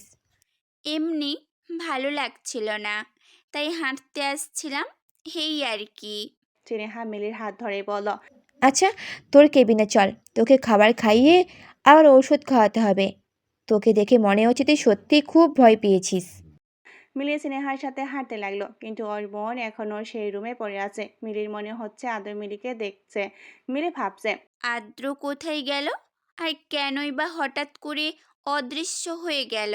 প্রশ্নগুলো মিলির মাথায় ঘুরপাক খাচ্ছে। স্নেহা মিলিকে ঔষধ খাইয়ে দিল। আহিয়া কেবিনে এসে মিলিকে দেখেই বলল। তুই এতক্ষণ কোথায় ছিলি? তোকে কখন থেকে খুঁজে চলেছি। মিলি আহিয়ার দিকে তাকিয়ে হাসার চেষ্টা করলো, কিন্তু ওর চোখে এখনো ভয়ের ছাপ স্পষ্ট। আহিয়া বলল। চল তোরা, আবরার ভাই, আদ্র ভাই আর মেঘ গাড়িতে আমাদের জন্য অপেক্ষা করছে। আহিয়া স্নেহা আর মিলিকে নিয়ে গাড়ির কাছে গেল। সেখানে আগে থেকে আদ্র আর আবরার দাঁড়িয়ে আছে। মেঘ লজ্জায় মাথা নিচু করে গাড়ির ব্যাক সিটে বসে আছে। কিছুক্ষণ আগে আবরারের সাথে সেই অনাকাঙ্ক্ষিত ঘটনার জন্য মেঘ এখনো স্বাভাবিক হতে পারেনি। আদর আবরার গাড়ির কাছে দাঁড়িয়ে আছে। আদর চোখ মিলির দিকে নিবদ্ধ। মিলি আদরকে দেখে একটু অস্বস্তি বোধ করলো। ওর মনের ভিতর এখনো আদরের প্রতি ভয়ের ছাপ রয়ে গেছে। স্নেহা রাহিয়া মিলিকে নিয়ে গাড়িতে উঠে বসলো। আদর এবং আবরারও গাড়িতে উঠে বসলো। আদর গাড়ি ড্রাইভ করবে। তার চোখ লুকিং গ্লাসে মিলির দিকে নিবদ্ধ। মিলি তো তা দেখে চোখ নামিয়ে নিল। মিলির মনের ভিতর এক অদ্ভুত অনুভূতি হচ্ছে। গাড়ি চলতে শুরু করলো। আবরার লুকিং গ্লাসে মেঘকে দেখছে। মেঘ এখনো লজ্জায় মাথা নিচু করে বসে আছে। আবরার যেন মেঘকে দেখছে, এটা মিলি দেখে ফেলে। মিলি স্নেহাকে খোঁচা দিয়ে সেটা দেখলো, স্নেহাও দেখলো। তারপর ওরা দুজন মিটিমিটি হাসতে লাগলো। ওদের হাসতে দেখে মেঘও লুকিং গ্লাসে তাকালো। সাথে সাথে আবরার মেঘকে চোখ মারলো। মেঘ লজ্জায় আরো মাথা নিচু করে ফেললো। মিলি আর স্নেহা হঠাৎ জোরে জোরে হাসতে লাগলো। আবার আহাম্মক বনে গেল। আদর মনোযোগ ড্রাইভিংয়ে। গাড়ি চলতে থাকলো তার আপন গতিতে। মিলি জানলা দিয়ে বাইরে চেয়ে রইল। স্নেহা আর আহিয়া নিজেদের ফোন স্ক্রল করতে ব্যস্ত। মেঘ এখনো লজ্জায় মাথা নিচু করে বসে আছে। আবরার মেঘের লজ্জা মাখা মুখের দিকে তাকিয়ে মৃদু হাসছে। আদ্র হঠাৎ গাড়ি ব্রেক কষল। আবরার সামনে তাকে দেখলো রাস্তায় জঞ্জট। আদ্র বিরক্ত নিয়ে গাড়ির স্টারিংয়ে হাত দিয়ে বসে রইল। মিলি জানলা দিয়ে বাহিরে তাকিয়ে রইল।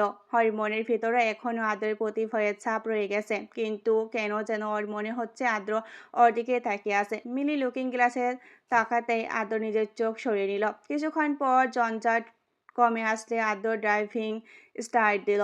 মেঘদের বাড়ির সামনে এসে গাড়ি থামালো। মেঘ, মিলি, স্নেহা গাড়ি থেকে নেমে গেল। মেঘ লজ্জায় মাথা নুইয়ে আবরারদের উদ্দেশ্যেই বলল, ভিতরে চলুন। এমনিতেই অনেক লেট হয়ে গিয়েছে, বাসার সবাই টেনশন করছে, আজ আসি। মেঘ আবরারদের ভিতরে আসার জন্য আর বেশি জোরাজুরি করলো না। মেঘরা বাড়িতে ঢুকতে আদ্র গাড়ি স্টার্ট করে প্রস্থান করলো সেই স্থান থেকে। আজ অনেক দেরি হয়ে যাওয়ায় মেঘের আম্মু স্নেহার মিলিকে ওদের বাসায় থেকে যেতে বলল। তাই স্নেহার মিলিও থেকে গেল। মেঘ তো মহা খুশি। সময় রাত 2:30। একটি পরিত্যক্ত গুদামঘরে দুজন লোককে আধমরা অবস্থায় বেঁধে রাখা হয়েছে। তাদের চোখে ভয় আর অনিশ্চয়তা। তাদেরকে অনেক সময় ধরে কিছু জিজ্ঞাসা করা হচ্ছে, কিন্তু তারা কিছুই বলছে না। হঠাৎ করে গুদামের দরজা খুলে গেল আর একটা হুড়ি পড়া লোক ঢুকলো। তার চোখে এক অদ্ভুত নিষ্ঠুরতা। হুড়ি পড়া লোকটা এসে বেঁধে থাকা লোক দুটার সামনে এসে বসলো, পায়ের উপর পা তুললো এবং বলল, চল একটা গেম খেলি। তোদের মধ্যে একজনকে বাঁচতে হলে অন্যজনকে মরতে হবে। আমি তোদেরকে একটা সুযোগ দিচ্ছি, যে আগে কথা বলবে সে বেঁচে যাবে, কিন্তু যদি কেউ কথা না বলে তাহলে দুজনেই মরতে হবে। দুজনের মধ্যে এক অদ্ভুত নীরবতা বিরাজ করছে। তারা একে অপরের দিকে তাকিয়ে আছে, কিন্তু কেউ কিছু বলছে না। হুড়ি পড়া লোকটি তাদের দিকে তাকিয়ে হাসলো। ঠিক আছে, দেখা যাক কে আগে কথা বলে। হুড়ি পড়া লোকটি তার লোকদের ইশারা করতেই তারা দুজনকে মারতে শুরু করলো। দুজনের চিৎকার ছাক্কার তুলছিল সেই নিস্তব্ধ গুদাম ঘরে, কিন্তু কেউ কথা বলছে না। হঠাৎ করে একজন লোকের চোখে এক অদ্ভুত আলো দেখা দিল। সে বলল, আমি বলবো না আপনি আমাকে মারতে পারবেন না। হুড়ি পড়া লোকটি হাসলো। নিষ্ঠুর শোনালো সেই হাসি। ঠিক আছে, দেখা যাক। হুড়ি পড়া লোকটি তার লোকদের ইশারা করলো। তারা একটা বিশাল পাত্রে গরম তেল নিয়ে আসলো। লোকটিকে ধরে গরম তেলে ফেলে দেওয়া হলো। লোকটির চিৎকারে গুদামঘর কেঁপে উঠল। অন্যজন ভয়ে কাঁপছে। সে বলল, দয়া করে আমায় ছেড়ে দিন, আমি সব বলবো। হুড়ি পড়া লোকটি হাসলো। আহা, এত তাড়াতাড়ি? ঠিক আছে, বল। লোকটি সব কিছু বলতে শুরু করলো। হুড়ি পড়া লোকটি বলল, ঠিক আছে, তুই বেঁচে গেলি, কিন্তু তোর 7 জনের পরিণতি তো তুই নিজ চোখেই দেখলি। হুড়ি পড়া লোকটি তার লোকদের কিছু ইশারা করতেই তারা লোকটিকে নিয়ে চলে গেল। লোকটির আত্মচিৎকার গুদামঘরে প্রতিধ্বনি হতে লাগলো। হুড়ি পড়া লোকটি পয়সাসিক হাসতে হাসতেই বলল, এইগুলো পৃথিবীর নিয়ম, যেখানে শক্তিশালীরা দুর্বলদেরকে মারে। আর তুই তুই তো খুবই দুর্বল। এই পৃথিবীতে তোদের মতো দুর্বলদের বেঁচে থাকার কোনো অধিকার নেই। আগামীকাল মেঘ আর আবরারের এঙ্গেজমেন্টের জন্য আবরারের পরিবার একটি রিসোর্ট বুক করেছে। আগামীকাল যেহেতু এঙ্গেজমেন্ট, তাই মেঘ আর আবরার পরিবার আজকে চলে যাবে রিসোর্টে। স্নেহার মিলেও যাবে তাদের সাথে। মেঘ অনবরত স্নেহাকে ফোন করছে। স্নেহা আসছি বলে ফোন কেটে দিয়েছে, কিন্তু মেঘের চিন্তা কমছে না। মেঘ বারবার ফোন করেছে, কিন্তু স্নেহার মিলির কোনো খোঁজে নেই। মেঘের অস্থিরতা বাড়ছে। মেঘ স্নেহা আর মিলির কোনো খবর না পাওয়া পর্যন্ত শান্তি পাচ্ছে না। কিছুক্ষণ পর আবরারদের গাড়ি এলো মেঘদের বাড়িতে। আবরার আহিয়া এলো মেঘদের নিয়ে যেতে। আহিয়া এসে মেঘকে জিজ্ঞাসা করলো, স্নেহা আর মিলি এখনো আসেনি? ওরা দুজন এখনো আসেনি। ওদেরকে ফোন করতো, কোথায় আছে ওরা? আমি তো স্নেহাকে ফোন করেই যাচ্ছি। ওয়েট, আবার ফোন করে দেখি। দুবার রিং হতে স্নেহা ফোন রিসিভ করলো। হ্যালো স্নেহা, তুই আর মিলি কখন আসবি? এত সময় লাগে আসতে? আরে আমরা তো সেই কখন থেকে বের হয়ে বসে আছি বাড়ি থেকে। তোদের বাড়িতে আসার পথে যে জঙ্গলটা আছে না, ওখানে আমাদের গাড়ি নষ্ট হয়ে গেছে। ড্রাইভার গিয়েছে মেকানিক আনতে। কি বলিস, গাড়ি নষ্ট হয়ে গেছে? আচ্ছা, আমি কিছু করার ব্যবস্থা করছি। মেঘ লজ্জাবতী নেই মাথা নত করে আবরারকে ডাক দিয়ে বলল, এই যে শুনছেন, স্নেহাদের গাড়ি নষ্ট হয়ে গেছে, ওরা রাস্তায় আটকে গেছে, এখন কি করব? কোথায় আটকে গেছে ওরা? ওদের বাড়ি আমাদের বাড়ি থেকে বেশ দূরে, 2 কিলোমিটারের রাস্তা। মাঝ রাস্তায় ওরা আটকা পড়েছে। ওদের ড্রাইভার মেকানিক আনতে গিয়েছে। ওদেরকে আনতে কে যাবে? ওয়েট, আমি আদ্র অথবা আরবিনকে ফোন করে বলছি, ওরা হয়তো এখনো বের হয়নি বাড়ি থেকে। আবরার আরফিনকে ফোন করলো, কিন্তু আরফিন ফোন ধরছে না।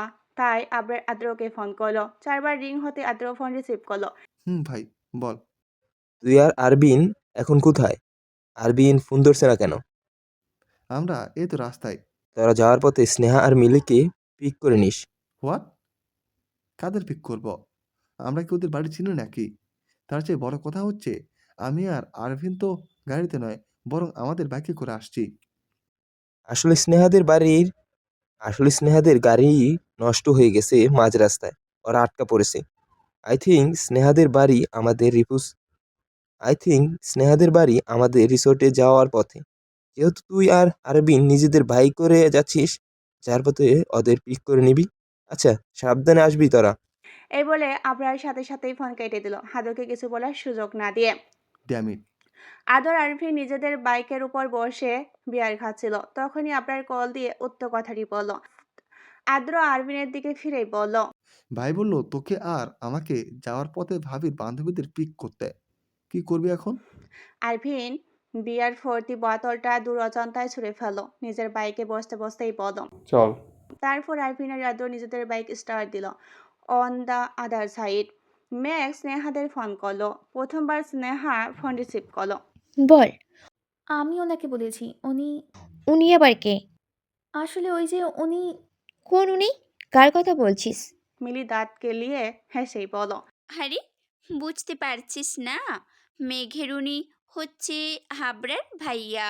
মেঘের কথা শুনে স্নেহা বলল, ও, আবরার ভাইয়া কি? বল স্নেহা। উনি বলেছেন যে আদ্র আর আরভিন ভাইয়া তোদের নিয়ে আসবে। স্নেহার মুখে একটা বিরক্তিকর ছাপ ফুটে উঠল। মিলি স্নেহার কাঁধে হাত রেখেই বলল, এটা কি হলো? এই দুই বজ্জাত আসছে আমাদের নিতে। কিছুক্ষণ পর আরফিন আর আদ্রর বাইক থামলো মিলিদের থেকে একটু দূরে। স্নেহা আর মিলির মুখটা কালো হয়ে গেল আরফিন আর আদ্রকে দেখে। স্নেহা মিলির দিকে তাকিয়ে বলল, আমি যাব না। কি করব এখন? ওনারা তো চলে এসেছে। আদর আরফিন ধীরে ধীরে তাদের দিকে এগিয়ে আসে। স্নেহা আর মিলি দুজনে একে অপরের দিকে তাকিয়ে আছে আর ভাবছে কি করা উচিত এখন। আদর স্নেহা আর মিলির সামনে এসে দাঁড়ালো। আদরের চোখে একটা বিরক্তিকর ছাপ স্পষ্ট। আদর বলল, চলুন বাইকে উঠে বসুন। আমরা যাব না আপনাদের সাথে। আদরের মুখে একটা রাগের ছাপ ফুটে উঠল। আদর বলল, কেন যাবেন না? ওকে, আপনারা যেহেতু যেতে যাচ্ছেন না, আপনাদের ইচ্ছা। অব্র, চল। চল। আদর আরফিন ঘুরে দাঁড়ালো। স্নেহা আর মিলি স্বস্তির নিঃশ্বাস ফেল। আরফিন আর আদ্র যাওয়ার জন্য অগ্রসর হলো। যেতে যেতে আদ্র স্নেহা আর মিলিকে শুনিয়ে আরফিনকে বলল, 3 দিন আগে তো এইখানে দুজন লোকের মৃতদেহ পাওয়া গিয়েছে শুনলাম। এই কথা মিলির কর্ণকুহরে পৌঁছালো মাত্রই ভয়ে চোটে ওদেরকে ডাক দিয়ে বলল, ভাইয়া থামুন, আমরা যাব আপনাদের সাথে। আদ্র অন্যদিকে ফিরে মুচকি হেসেই বলল, চলুন তাহলে বাইকে উঠে বসুন। মিলি মাথা নেড়ে সায় জানিয়ে আদ্র বাইকে উঠে বসল। স্নেহা বুঝতে পারলো ওর আরফিনের বাইকে উঠতে হবে। স্নেহার মুখটা ফ্যাকাশে হয়ে গেল। স্নেহা মনে মনে ভাবল, শেষমেশ আমাকে এই বেয়াদব লোকটার সাথেই তার বাইকে বসতে হবে। সবই কপাল। মিলি আদ্রের বাইকে উঠে বসতো আর তার থেকে অনেকটা দূরত্ব নিয়ে। হাদ্র বাইক স্টার্ট দিয়ে আরভিনকে চলে যেতে বলল। হাদ্রর বাইক চলে যেতে আরভিন নিজের বাইকে বসে স্নেহাকে ইশারা করলো তার পিছনে বসার জন্য। স্নেহা মুখটা কাচুমাচু করে দাঁড়িয়ে রইল কিছুক্ষণ। আরমিন স্নেহাকে দাঁড়িয়ে থাকতে দেখেই বলল, মিস, উঠে বসুন, এমনিতেই অনেক লেট হয়ে গেছে। আমি যাব না আপনার বাইকে। ওহ, তাহলে আপনার জন্য হেলিকপ্টার আনি নাকি বলেন? তাতে উঠে বসুন। আমার কোনো শখ নেই আপনার মতো ঝগড়টে মেয়েকে আমার বাইকে বসানোর। আরভিনের কথা শুনে স্নেহা তেলে বেগুনে চলে উঠল। স্নেহা আঙ্গুল উঠিয়ে কিছু বলতে যাবে, তখনই আরভিন গম্ভীর স্বরে বলল, I say it, get on the bike, no transform, just get on. Sneha কিছু বলতে গিয়েও হজম করে নিল। স্নেহা আরভিনের বাইকে উঠে বসল। আরভিনের থেকে অনেকটা দূরত্ব মেনটেন করে। স্নেহা এতটাই দূরত্ব বসেছে যে যে কোনো সময় বাইক স্টার্ট করলেই পড়ে যাবে। আরভিনের তাতে কোনো যায় আসে না। আরভিন বাইকটা স্টার্ট দিতে স্নেহার ব্যালেন্স রাখতে না পেরে আরভিনের বলিষ্ঠ পিঠে হুমড়ি খেয়ে পড়ল। আরভিনের মুখ আরো গম্ভীর হয়ে গেল। আরভিন ধমকে সুরে বলল, কি করছেন আপনি? সোজা হয়ে বসুন। স্নেহার কিছু বলার সাহস পেল না, শুধু আরভিনের দিকে ভয়ানক দৃষ্টিতে তাকিয়ে রইল। নিজেকে শটান করে সোজা হয়ে বসলো। আরভিন বাইক স্টার্ট করলো।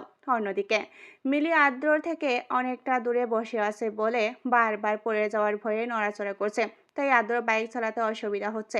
আদ্র হঠাৎ বাইক ব্রেক করলো। মিলির সামনে ঝুঁকে পড়েই বলল, কি হলো? আদ্র কিছু বলল না, শুধু রাগে চোখে মিলির দিকে তাকিয়ে রইল। মিলি বুঝতে পারলো যে আদ্র রেগে গেছে। মিলি সোজা হয়ে বসে রইল। এভাবে বসে বসে ব্যাঙের মতো লাফাচ্ছেন কেন? মিলি আদ্রের কথা শুনে রেগে গিয়ে বলল, কি? আমি ব্যাঙের মতো লাফাচ্ছি? এত বড় কথা! আপনি তো ঠিকমতো বাইকটা চালাতেই পারেন না। যাব না আমি আপনার সাথে। হুম। মিলি এই কথা বলে বাইক থেকে নেমে গেল। আদ্র গম্ভীর স্বরে বলল, আপনার ইচ্ছা। বলে আদ্র বাইক স্টার্ট দিয়ে চলে গেল মিলি নাগালের বাইরে। মিলি হা করে চেয়ে রইল আদ্র যাওয়ার পথে। মিলি কিছুক্ষণ চুপ করে দাঁড়িয়ে রইল, কি করবে বুঝে উঠতে পারছে না। হঠাৎ মিলি শুনলো দূর থেকে কুকুরের ডাকের আওয়াজ আসছে। মিলি দেখলো অনেক দূরে থেকে দুইটা কুকুর দৌড়ে আসছে মিলির দিকে। মিলি কুকুর দুটোকে দেখে ভয় পেয়ে গেল। মিলি দ্রুত চারপাশে তাকিয়ে দেখলো, কিন্তু আদ্র বাইকের কোনো চিহ্নই নেই। মিলি বুঝতে পারলো যে ওকে এখন নিজেই কিছু একটা করতে হবে। মিলি ভয়ের চোটে দৌড়াতে শুরু করলো। মিলি প্রাণপণে দৌড়াচ্ছে কুকুর থেকে বাঁচার জন্য। মিলি পিছনে চেয়ে দেখলো কুকুর দুটো মিলির পিছু ছুটছে। মিলি দৌড়াতে দৌড়াতে হুঁচট খেয়ে পড়ে গেল। মিলি পড়ে গিয়ে ব্যথা পেল। কুকুর দুটো ওর দিকে এগিয়ে আসতে লাগলো। মিলি চোখ বন্ধ করে চিৎকার করতে যাচ্ছিল, কিন্তু হঠাৎ একটা জোরালো আওয়াজ শুনে কুকুর দুটো থমকে গেল। মিলি চোখ খুলে দেখলো সামনে আদ্র দাঁড়িয়ে আছে তার বাইক নিয়ে। আদ্রর কঠোর দৃষ্টি কুকুর দুটোর দিকে। কুকুর দুটো ঘেউ ঘেউ করতে করতে পালিয়ে গেল। আদ্র মিলির দিকে ফিরে তাকালো। মিলির এরূপ অবস্থা দেখে আদ্র নিজের হাসি আটকালো কোনো মতে। মিলি আদ্রকে দেখে মাথা নিচু করে বসে রইল। আদ্র মিলির সামনে এসে মিলিকে হাত দিয়ে উঠে দাঁড়ানোর জন্য উঠে দাঁড়ানোর জন্য। মিলি আদ্রের হাত না ধরে নিজে নিজে উঠে দাঁড়ালো। কোনো কথা না বলে আদ্রের বাইকে উঠে বসলো। আদ্র কিছুক্ষণ মিলির দিকে তাকিয়ে থেকে নিজেও বাইকে উঠে বসলো। বাইক স্টার্ট দিল। মিলি নিঃশব্দে বাইকে উঠে বসলো। On the other side Arvin bike চালাচ্ছে। স্নেহা গাল ফুলিয়ে চুপ করে বসে আছে আরভিনের থেকে একটু দূরত্ব নিয়ে। আরভিনের বাইক হঠাৎ বন্ধ হয়ে গেল। আরভিন নিজের বাইক থেকে নেমে দাঁড়ালো। স্নেহাও নামলো। আরভিন দেখলো বাইকের তেল শেষ। আরভিন রেগে গিয়ে বাইকে একটা লাথি মারলো। রাগে ফুঁসতে ফুঁসতে বলল, শিট শিট শিট। আরভিন হঠাৎ রাগে ফোঁস করতে লাগলো। স্নেহা আরভিনের এরূপ হঠাৎ পরিবর্তন দেখে ভয় পেয়ে গেল। আরভিন কিছুক্ষণ সময় নিয়ে নিজের রাগ সংবরণ করলো। আরভিন নিজের কপালে 2 আঙ্গুল ঠেকালো কিছু চিন্তা করার ভঙ্গিমায়। স্নেহা আরভিনের থেকে খানিকটা দূরে দাঁড়িয়ে আছে। আরভিন অলওয়েজ প্রফেশনাল স্টাইল নিয়ে চলাফেরা করে। আরভিনের পরনে ব্ল্যাক শার্ট ইন করা, তার উপরে ব্ল্যাক স্যুট এবং ব্ল্যাক প্যান্ট। আরভিনের রাগ হচ্ছিল এরূপ অবস্থায় পড়ে। আরভিন নিজের পরনের স্যুটটা খুলে বাইকের উপর ছুঁড়ে মারল। আরভিনের শার্টের উপর কাপড় আস্তে পিষ্টে ভাবে জড়িয়ে ধরে আছে ওর পেশিবহুল হাতে। আরভিনের শার্ট ছিঁড়ে যাওয়ার উপক্রম শক্ত পেশিবহুল হাতের জন্য। স্নেহা কিছু সময় চেয়ে রইল সেখানে। আরভিন নিজের পকেট থেকে ফোন বের করে কাউকে কল করলো। 2 বার ট্রাই করার পর আরভিন বিরক্ত হয়ে ফোনটা ছুঁড়ে মারল পিচ ধরা রাস্তায়। স্নেহা হাবার মতো চেয়ে আরভিনের কর্মকাণ্ড দেখল। আপেল খচিত ফোনটি রাস্তার মাঝখানে পড়ে রইল ছিন্ন ভিন্ন অবস্থায়। এ কি, আপনি এভাবে ফোনটা ছুঁড়ে ফেললেন কেন? কি হয়েছে আপনার বাইকের? আরভিন বিরক্ত কণ্ঠেই বলল, বাইকে তেল শেষ। কি? তাহলে আপনি আপনার ফোনটা ভেঙে ফেললেন কেন? ফোন করে কারো থেকে তো হেল্প চাইতে পারতাম না আমরা। আরভিন গম্ভীর কণ্ঠে রাগী গলায় বলল। নেটওয়ার্কও নেই এখানে। তাই বলে ফোনটা ভেঙে ফেলবেন? আরভিন গম্ভীর স্বরে বলল। আমার ফোন, আমার যা করতে মন চায় তাই করব। স্নেহা আরভিনের কথায় নাক ফুলালো এবং বলল। তো এখন আমরা কি করব? আশেপাশে তো কোনো গাড়ির চিহ্ন পর্যন্ত পাচ্ছি না। এখন আমরা কিভাবে পৌঁছাবো রিসোর্টে? আরভিন ভাবলেশীন কণ্ঠেই বলল। হেঁটে যাওয়া ছাড়া উপায় নেই, সিম্পল। এই বলে আরভিন হঠাৎ হলো বাইকটা মাঝ রাস্তায় রেখে স্নেহা আরভিনের সুরটা বাইকের উপর থেকে নিজের হাতে নিয়ে আরভিনের পিছনে হাত ছেড়ে বলল। আমাকে রেখে কোথায় যাচ্ছেন আজব? আপনার বাইক এইভাবে মাঝ রাস্তায় ফেলে যাবেন নাকি? যদি কেউ চুরি করে নিয়ে চলে যায়? আরভিন একটা রহস্যময় হাসি দিয়ে বলল। বাইকে চিন্তা করার দরকার নেই মিস, বাইকে নিজের জায়গা মতো ঠিকই পৌঁছে যাবে। স্নেহা কিছুক্ষণ হাঁটতে হাঁটতে ক্লান্ত হয়ে হাঁটুতে ভর দিয়ে জোরে জোরে নিঃশ্বাস নিচ্ছে। আরভিন ওর থেকে অনেক দূরে। আরভিনকে দেখে মনে হচ্ছে ওর শরীরের ক্লান্তির রেশ মাত্র নেই। স্নেহা হাঁপাতে হাঁপাতে বলল। আরে শুনুন তো মিস্টার, রিসোর্ট এখান থেকে আরও কত দূর? আরভিন স্নেহার ক্লান্ত মাখা মুখটা আপাদমস্তক পরখ করে গম্ভীর গলায় বলল। এত জলদি ক্লান্ত? এখনও তো অনেক পথ যেতে হবে। হেঁটে যেতে প্রায় 4 থেকে 5 ঘন্টা রাস্তা। স্নেহা ভুবন কাঁপানো চিৎকার করে বলল। কি? A few hours letter.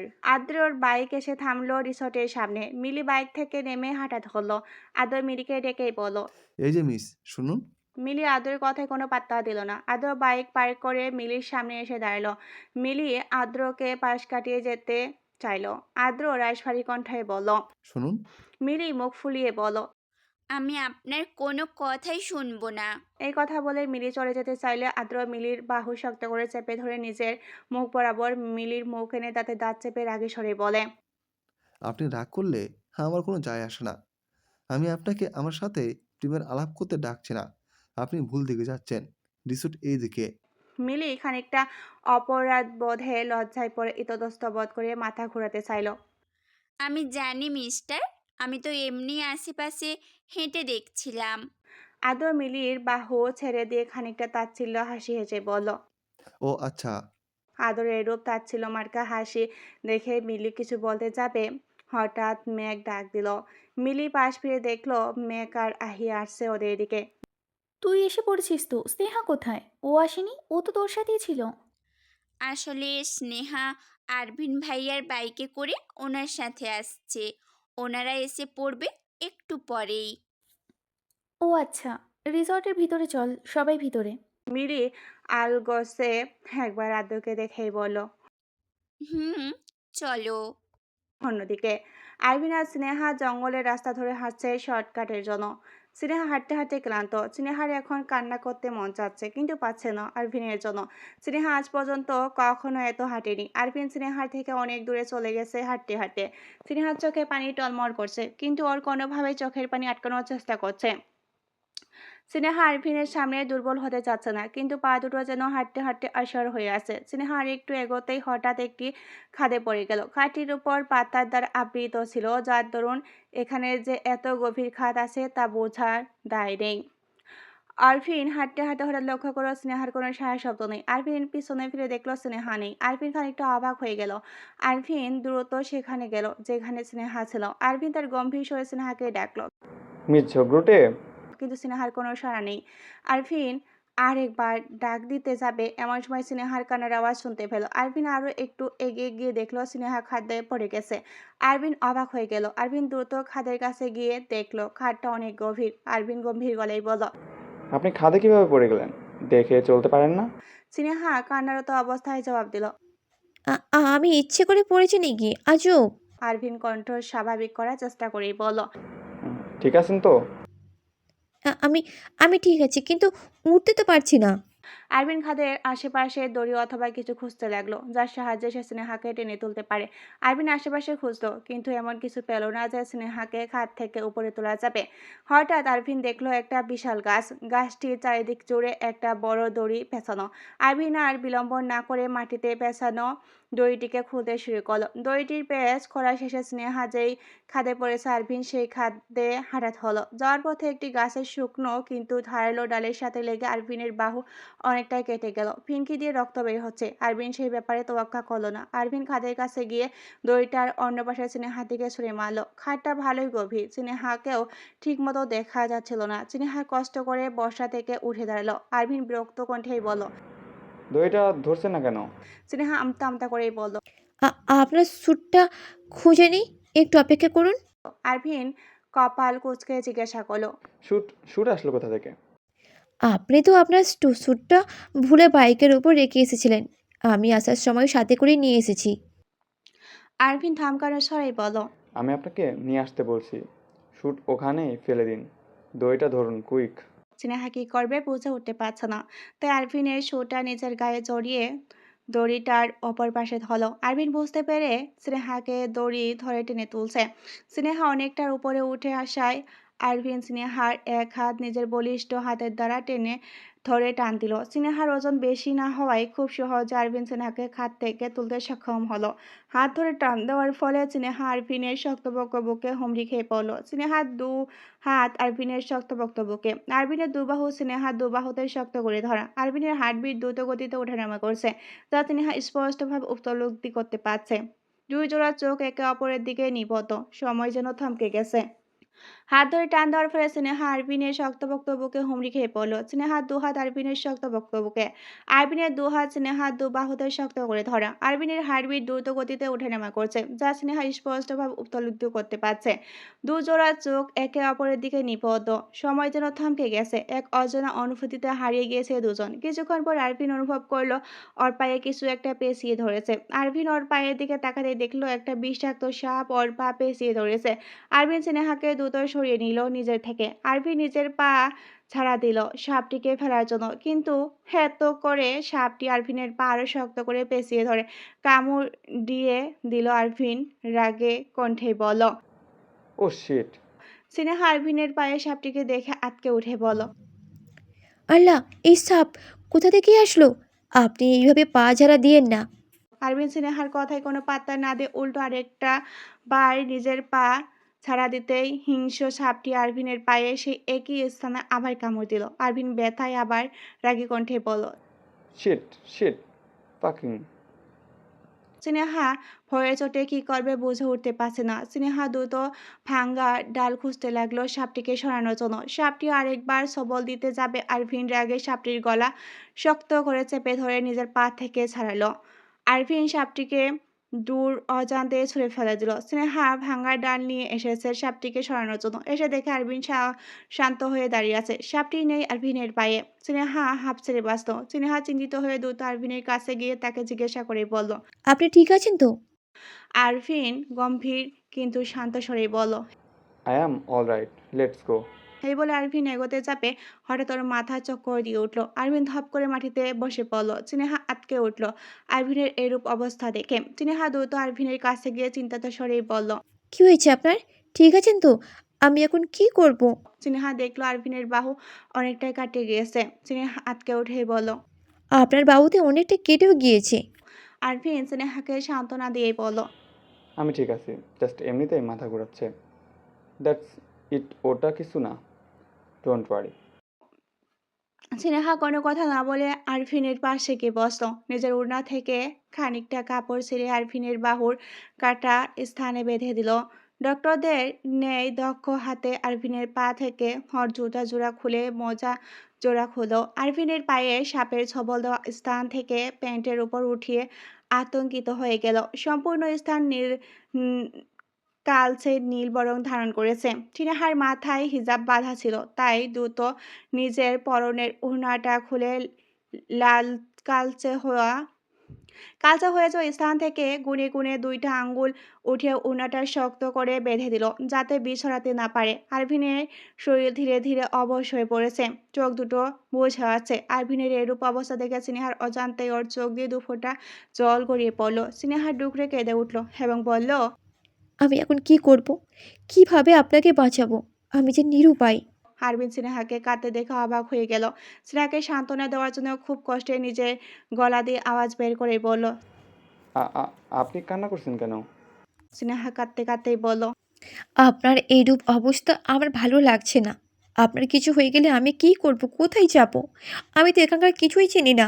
এই বলে স্নেহা কণ্ঠস্বর কাঁদতে লাগলো। আরফিন নিজের হাতটা উঠাতে চাইলো কিন্তু পারল না। ওর সম্পূর্ণ শরীর আসর হয়ে আসছে। স্নেহা বুঝতে পারে আরফিনের হাতটা ধরলো এবং বলল। বলুন কি বলবেন? আরফিন নিজের হাতটা অতি কষ্টে স্নেহার মাথায় রেখে শান্তন স্বরে কাঁপা কাঁপা গলায় বলল।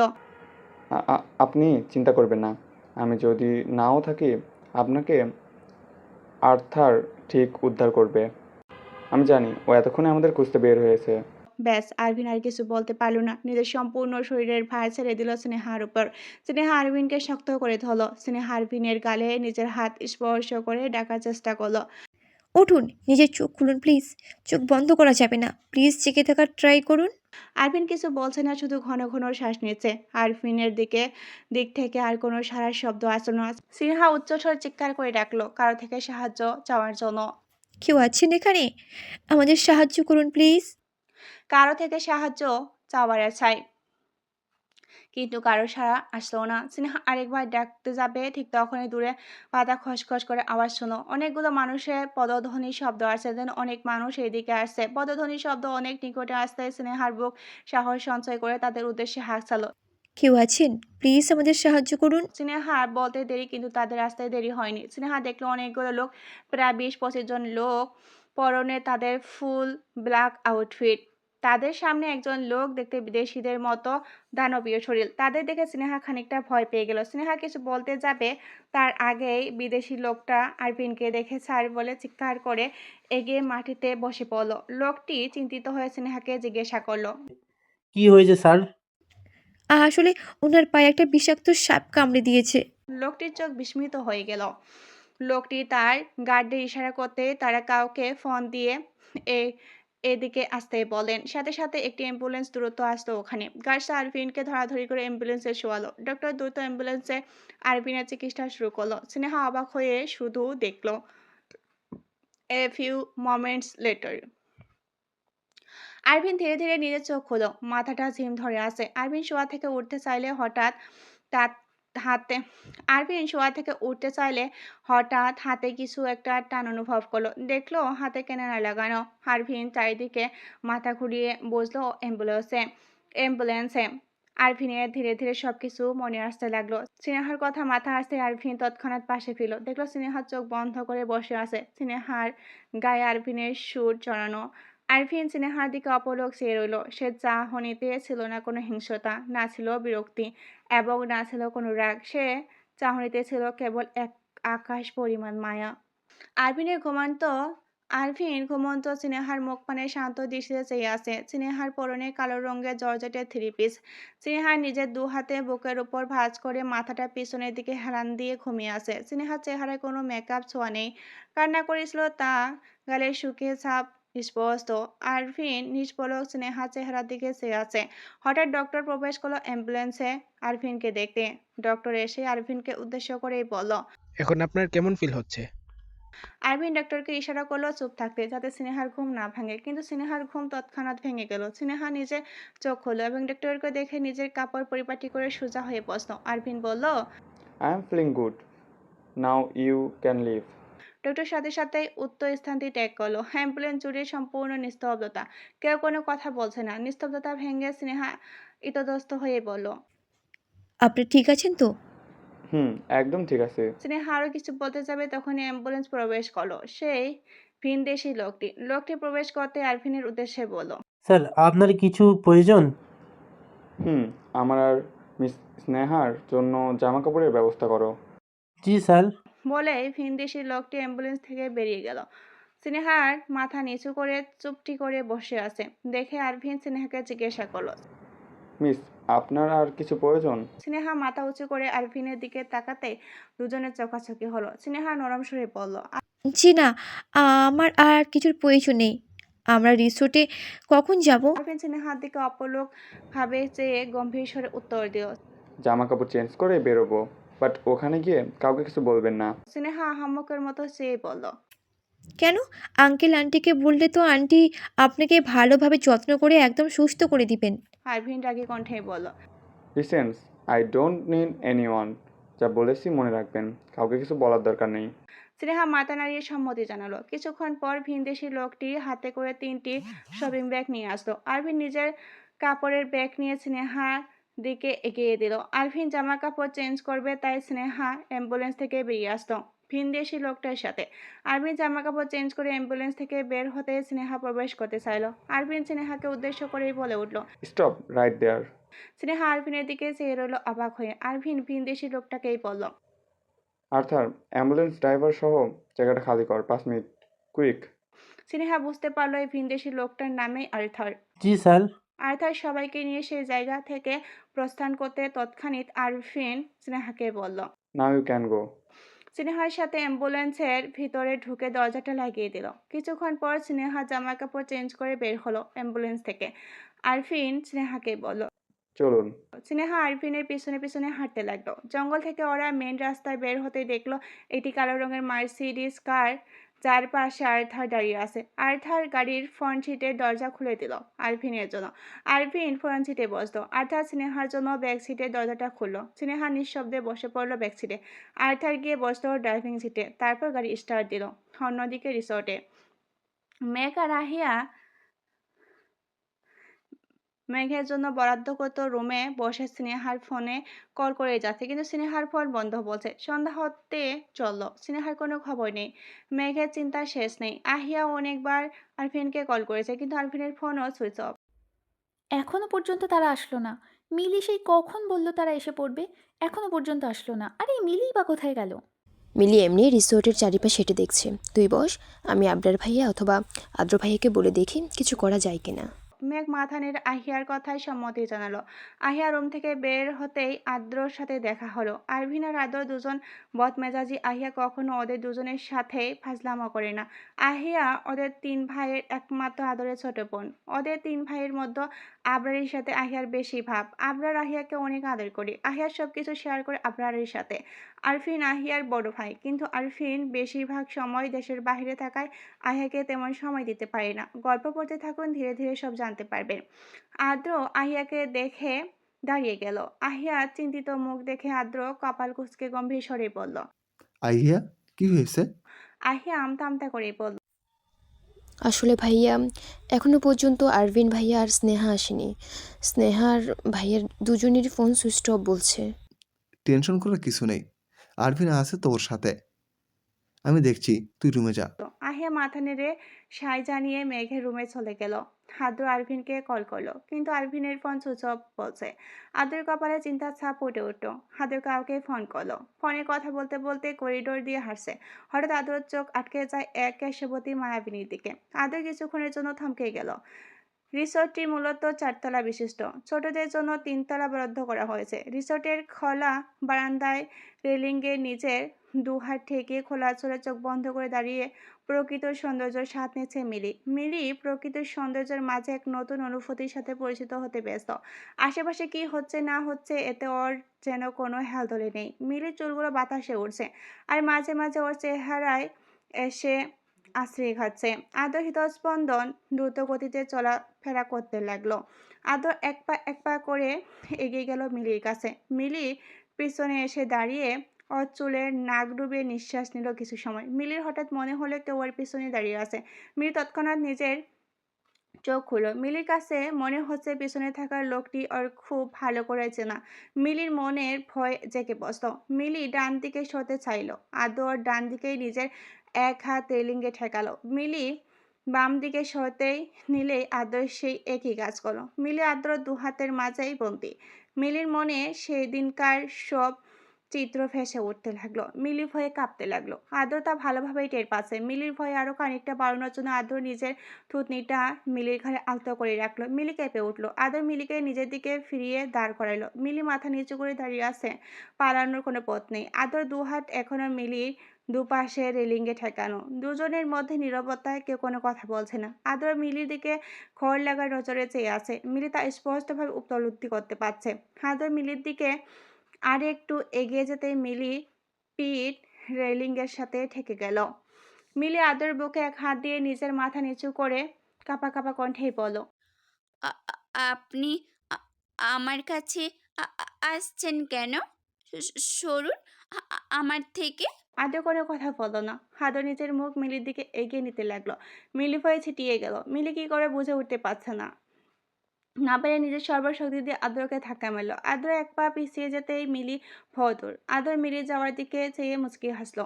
রিসোর্টের মূল প্রবেশদ্বারে দিয়ে ভিতরে প্রবেশ করলো একটি কালো রঙের মার্সিডিজ। আর্থের গাড়ি থেকে বের হয়ে আরভিনের জন্য গাড়ির দরজা খুলে দিল। আরভিন গাড়ি থেকে বের হলো। ব্যাক সিট থেকে স্নেহা বের হয়ে দাঁড়াতেই কিছু একটার সাথে ওর পা পিছিয়ে পড়ে যেতে নেই। তখনই আরভিন স্নেহার এক হাত ধরে ফেলো। স্নেহার এক হাত ধরে ওকে টান দেয় পড়ে যাওয়া থেকে বাঁচানোর জন্য। হাত টান দেওয়ায় ফলে স্নেহা আরভিনের বুকে এসে পড়ে। আরভিনের হাত স্নেহার কোমরে। আরভিন আর স্নেহা একে অপরের চোখের দিকে চেয়ে আছে। আরভিন নিজের কণ্ঠে খাদে নামিয়ে স্নেহার কানের কাছে মুখ নিয়ে শান্ত স্বরে বলে, নিজের প্রতি আপনার একটুও কন্ট্রোল নেই মিস। স্নেহা কেঁপে উঠল। আরভিন আবারও বলল, ঝগড়া করার সময় মুখ ভালোই চলে, সো নিজের চোখটাও কাজে লাগান। আরভিন স্নেহা আরভিনের কথা শুনে নাক ছিটকে তুলে ওর থেকে নিজেকে সরিয়ে নিল। স্নেহা নাক ফুলিয়ে রাগে সরিয়ে বলল, আপনি একটা অসভ্য লোক। আপনার সাথে ভালো ব্যবহার করাটাই আমার ভুল হয়েছে। আরভিন স্নেহার কথা শুনে ওর দিকে অদ্ভুতভাবে তাকালো। আরভিনের ঠোঁটে দুষ্ট হাসি। আরভিন কণ্ঠ খাদে নামিয়ে স্নেহার দিকে এগোতে এগোতে বলল, ওহ রিয়েলি? আমি অসভ্য লোক? এখন পর্যন্ত তো কোনো অসভ্যতমাও করলাম না, বাট যেহেতু অপবাদ দিয়ে ফেলেছেন এখন করব। স্নেহা আরভিনের কথা শুনে ভ্যাবাচ্যাকা খেয়ে গেল। আরভিন এগোতে এগোতে স্নেহার অনেকটা কাছে চলে এসেছে। স্নেহার হাত টাচ করতে যাবে, স্নেহার ভয়ে চোটে দৌড় দিল। আরভিন স্নেহার দৌড়ানোর দিকে চেয়ে আছে। স্নেহা রিসোর্টের দরজার সামনে গিয়ে আরভিনের দিকে ফিরে তাকালো। আরভিনকে দেখে এক চোখ বন্ধ করে জিহ্বা বের করে ভেঙচি কেটে ভিতরে চলে গেল। আরভিন নিষ্পলক চেয়ে রইল স্নেহা যাওয়ার দিকে। স্যার আপনি এভাবে কি দেখছেন?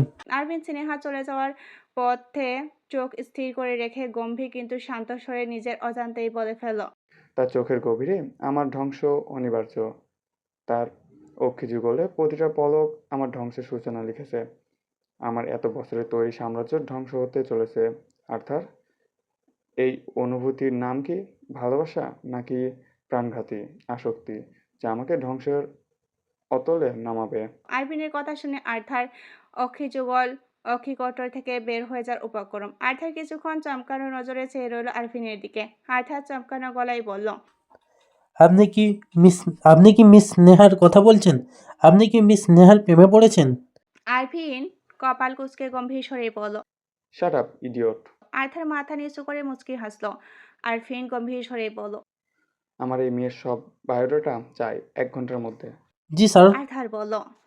আরভিন রিসোর্টের দিকে হাঁটাতে হতে আরভিনের পিছন পিছন হাঁটাতে হলো। অপরদিকে স্নেহা আরভিনকে ভেঙচি কেটে দৌড়ানোর সময় কারোর সাথে ধাক্কা খেয়ে পড়ে গেল। স্নেহা একা পড়ে যায়নি, ওর সাথে কেজন ধাক্কা খেয়ে সেও পড়ে গেছে। দুজন দুই প্রান্তে গিয়ে পড়ে নিজেদের হাতে কচলাচ্ছে ব্যথায়। স্নেহার সামনে তাকাতেই বলল, মিলি, স্নেহা উঠে দাঁড়ালো। স্নেহা মিলির কাছে গিয়ে নিজের এক হাত দিল কে উঠে দাঁড়ানোর জন্য। মিলি স্নেহার হাত ধরে উঠে দাঁড়ালো। তোরা কখন আসলি? এত সময় লাগলো কেন আসতে? কোথায় ছিলি তোরা? আমাদের স্নেহা মিলিকে থামিয়ে দিয়ে বলল। এত প্রশ্ন করলে কোনটার উত্তর দেবো গাদি? মিলি স্নেহাকে জড়িয়ে ধরে বলল, জানিস আমি কত টেনশনে ছিলাম, তুই আসছিলি না দেখে। এত সময় লাগলো কেন তোদের আসতে শুনি? স্নেহা আমতা আমতা করে বলল, আসলে আরবিন ভাইয়ার বাইকের তেল শেষ হয়ে গিয়েছিল মাঝ রাস্তায়। কোনো গাড়ি খুঁজে পাচ্ছিলাম না, তার ওপরে ওখানে নেটওয়ার্কও ছিল না, তাই আসতে এত সময় লেগেছে। ও আচ্ছা। জানিস বড় আম্মু বলল আমাদের জন্য নাকি সারপ্রাইজ আছে। স্নেহা কপাল কুঁচকে বলল, সারপ্রাইজ? কিসের সারপ্রাইজ আবার? তোর আবার বিয়ে ঠিক করলো নাকি? এই বলে স্নেহা হাসতে লাগলো। মিলি স্নেহার পিঠে চাপড় মেরে বলল, ফালতু কথা একদম বলবি না। কিসের বিয়ে? হ্যাঁ, আমার কি বিয়ের বয়স হয়েছে নাকি? আরে বোকা, মজা করছিলাম। কই আম্মু আমাকে কই আম্মু আমাকে তো বললো না। বড় আম্মু তোকে বলবে কিভাবে? তোর ফোন তো সুইচ অফ ছিল। ও, তাও ঠিক। কি সারপ্রাইজ আছে আমাদের জন্য? এখন তো আমার মাথা থেকে এই সারপ্রাইজের ঘটনাটা তো বেরিয়ে হবে না। উফ, যন্ত্রণা। মিলি যেন পৈশাসিক আনন্দ পেল। মিলি হেসেই বলল, আমার মাথায়ও সেই কখন থেকে এই সেম ঘটনা চলছে। ভাবছিলাম সারপ্রাইজের কথা, যন্ত্রণায় ভুগছিলাম সারপ্রাইজের কথা ভাবতে ভাবতে। এখন তোকে বলে শান্তি লাগছে। আমি একা কেন ভুগবো শুনি? তুইও একটু ভুগবি। মিলি এই কথা বলে হেসে কুটি কুটি। স্নেহা মিলির পিঠে চাপড় মেরে বলল, শয়তান ছেমড়ি। আচ্ছা, জলদি চল, রুমে গিয়ে বাড়িতে কল করতে হবে। বড় আম্মু তোর সাথে কথা বলবে। তোর কথা অনেকবার জিজ্ঞাসা করেছিল। স্নেহার চেহারা চিন্তা ও ভয়ে রেশ দেখা গেল। স্নেহা কাচুমাচু করেই বলল। আম্মুকে কি বললি আমার ব্যাপারে? আমি কোথায় ছিলাম? মিলি স্নেহার কাঁধে হাত থেকে ভরসা দেওয়া সরেই বলল, তুই চিন্তা করিস না, আমি বড় আম্মুকে বলেছি তুই রিসোর্টের বাগানে ঘুরে দেখছিস মেঘ আর আইহার সাথে। স্নেহা একটা দীর্ঘশ্বাস ছেড়ে মিলিকে জড়িয়ে ধরল এবং বলল, থ্যাঙ্কস জান, তুমি আমার কলিজার বোন। মিলিও স্নেহাকে জড়িয়ে ধরেই বলল, থাক, হয়েছে, এখন আর পাম মারতে হবে না। জলদি চল, গিয়ে বাড়িতে কল করি, না হলে বড় আম্মু প্রশ্নের ঝুড়ি খুলে বসবে। ঠিক বলেছিস, জলদি চল। সমাপ্ত।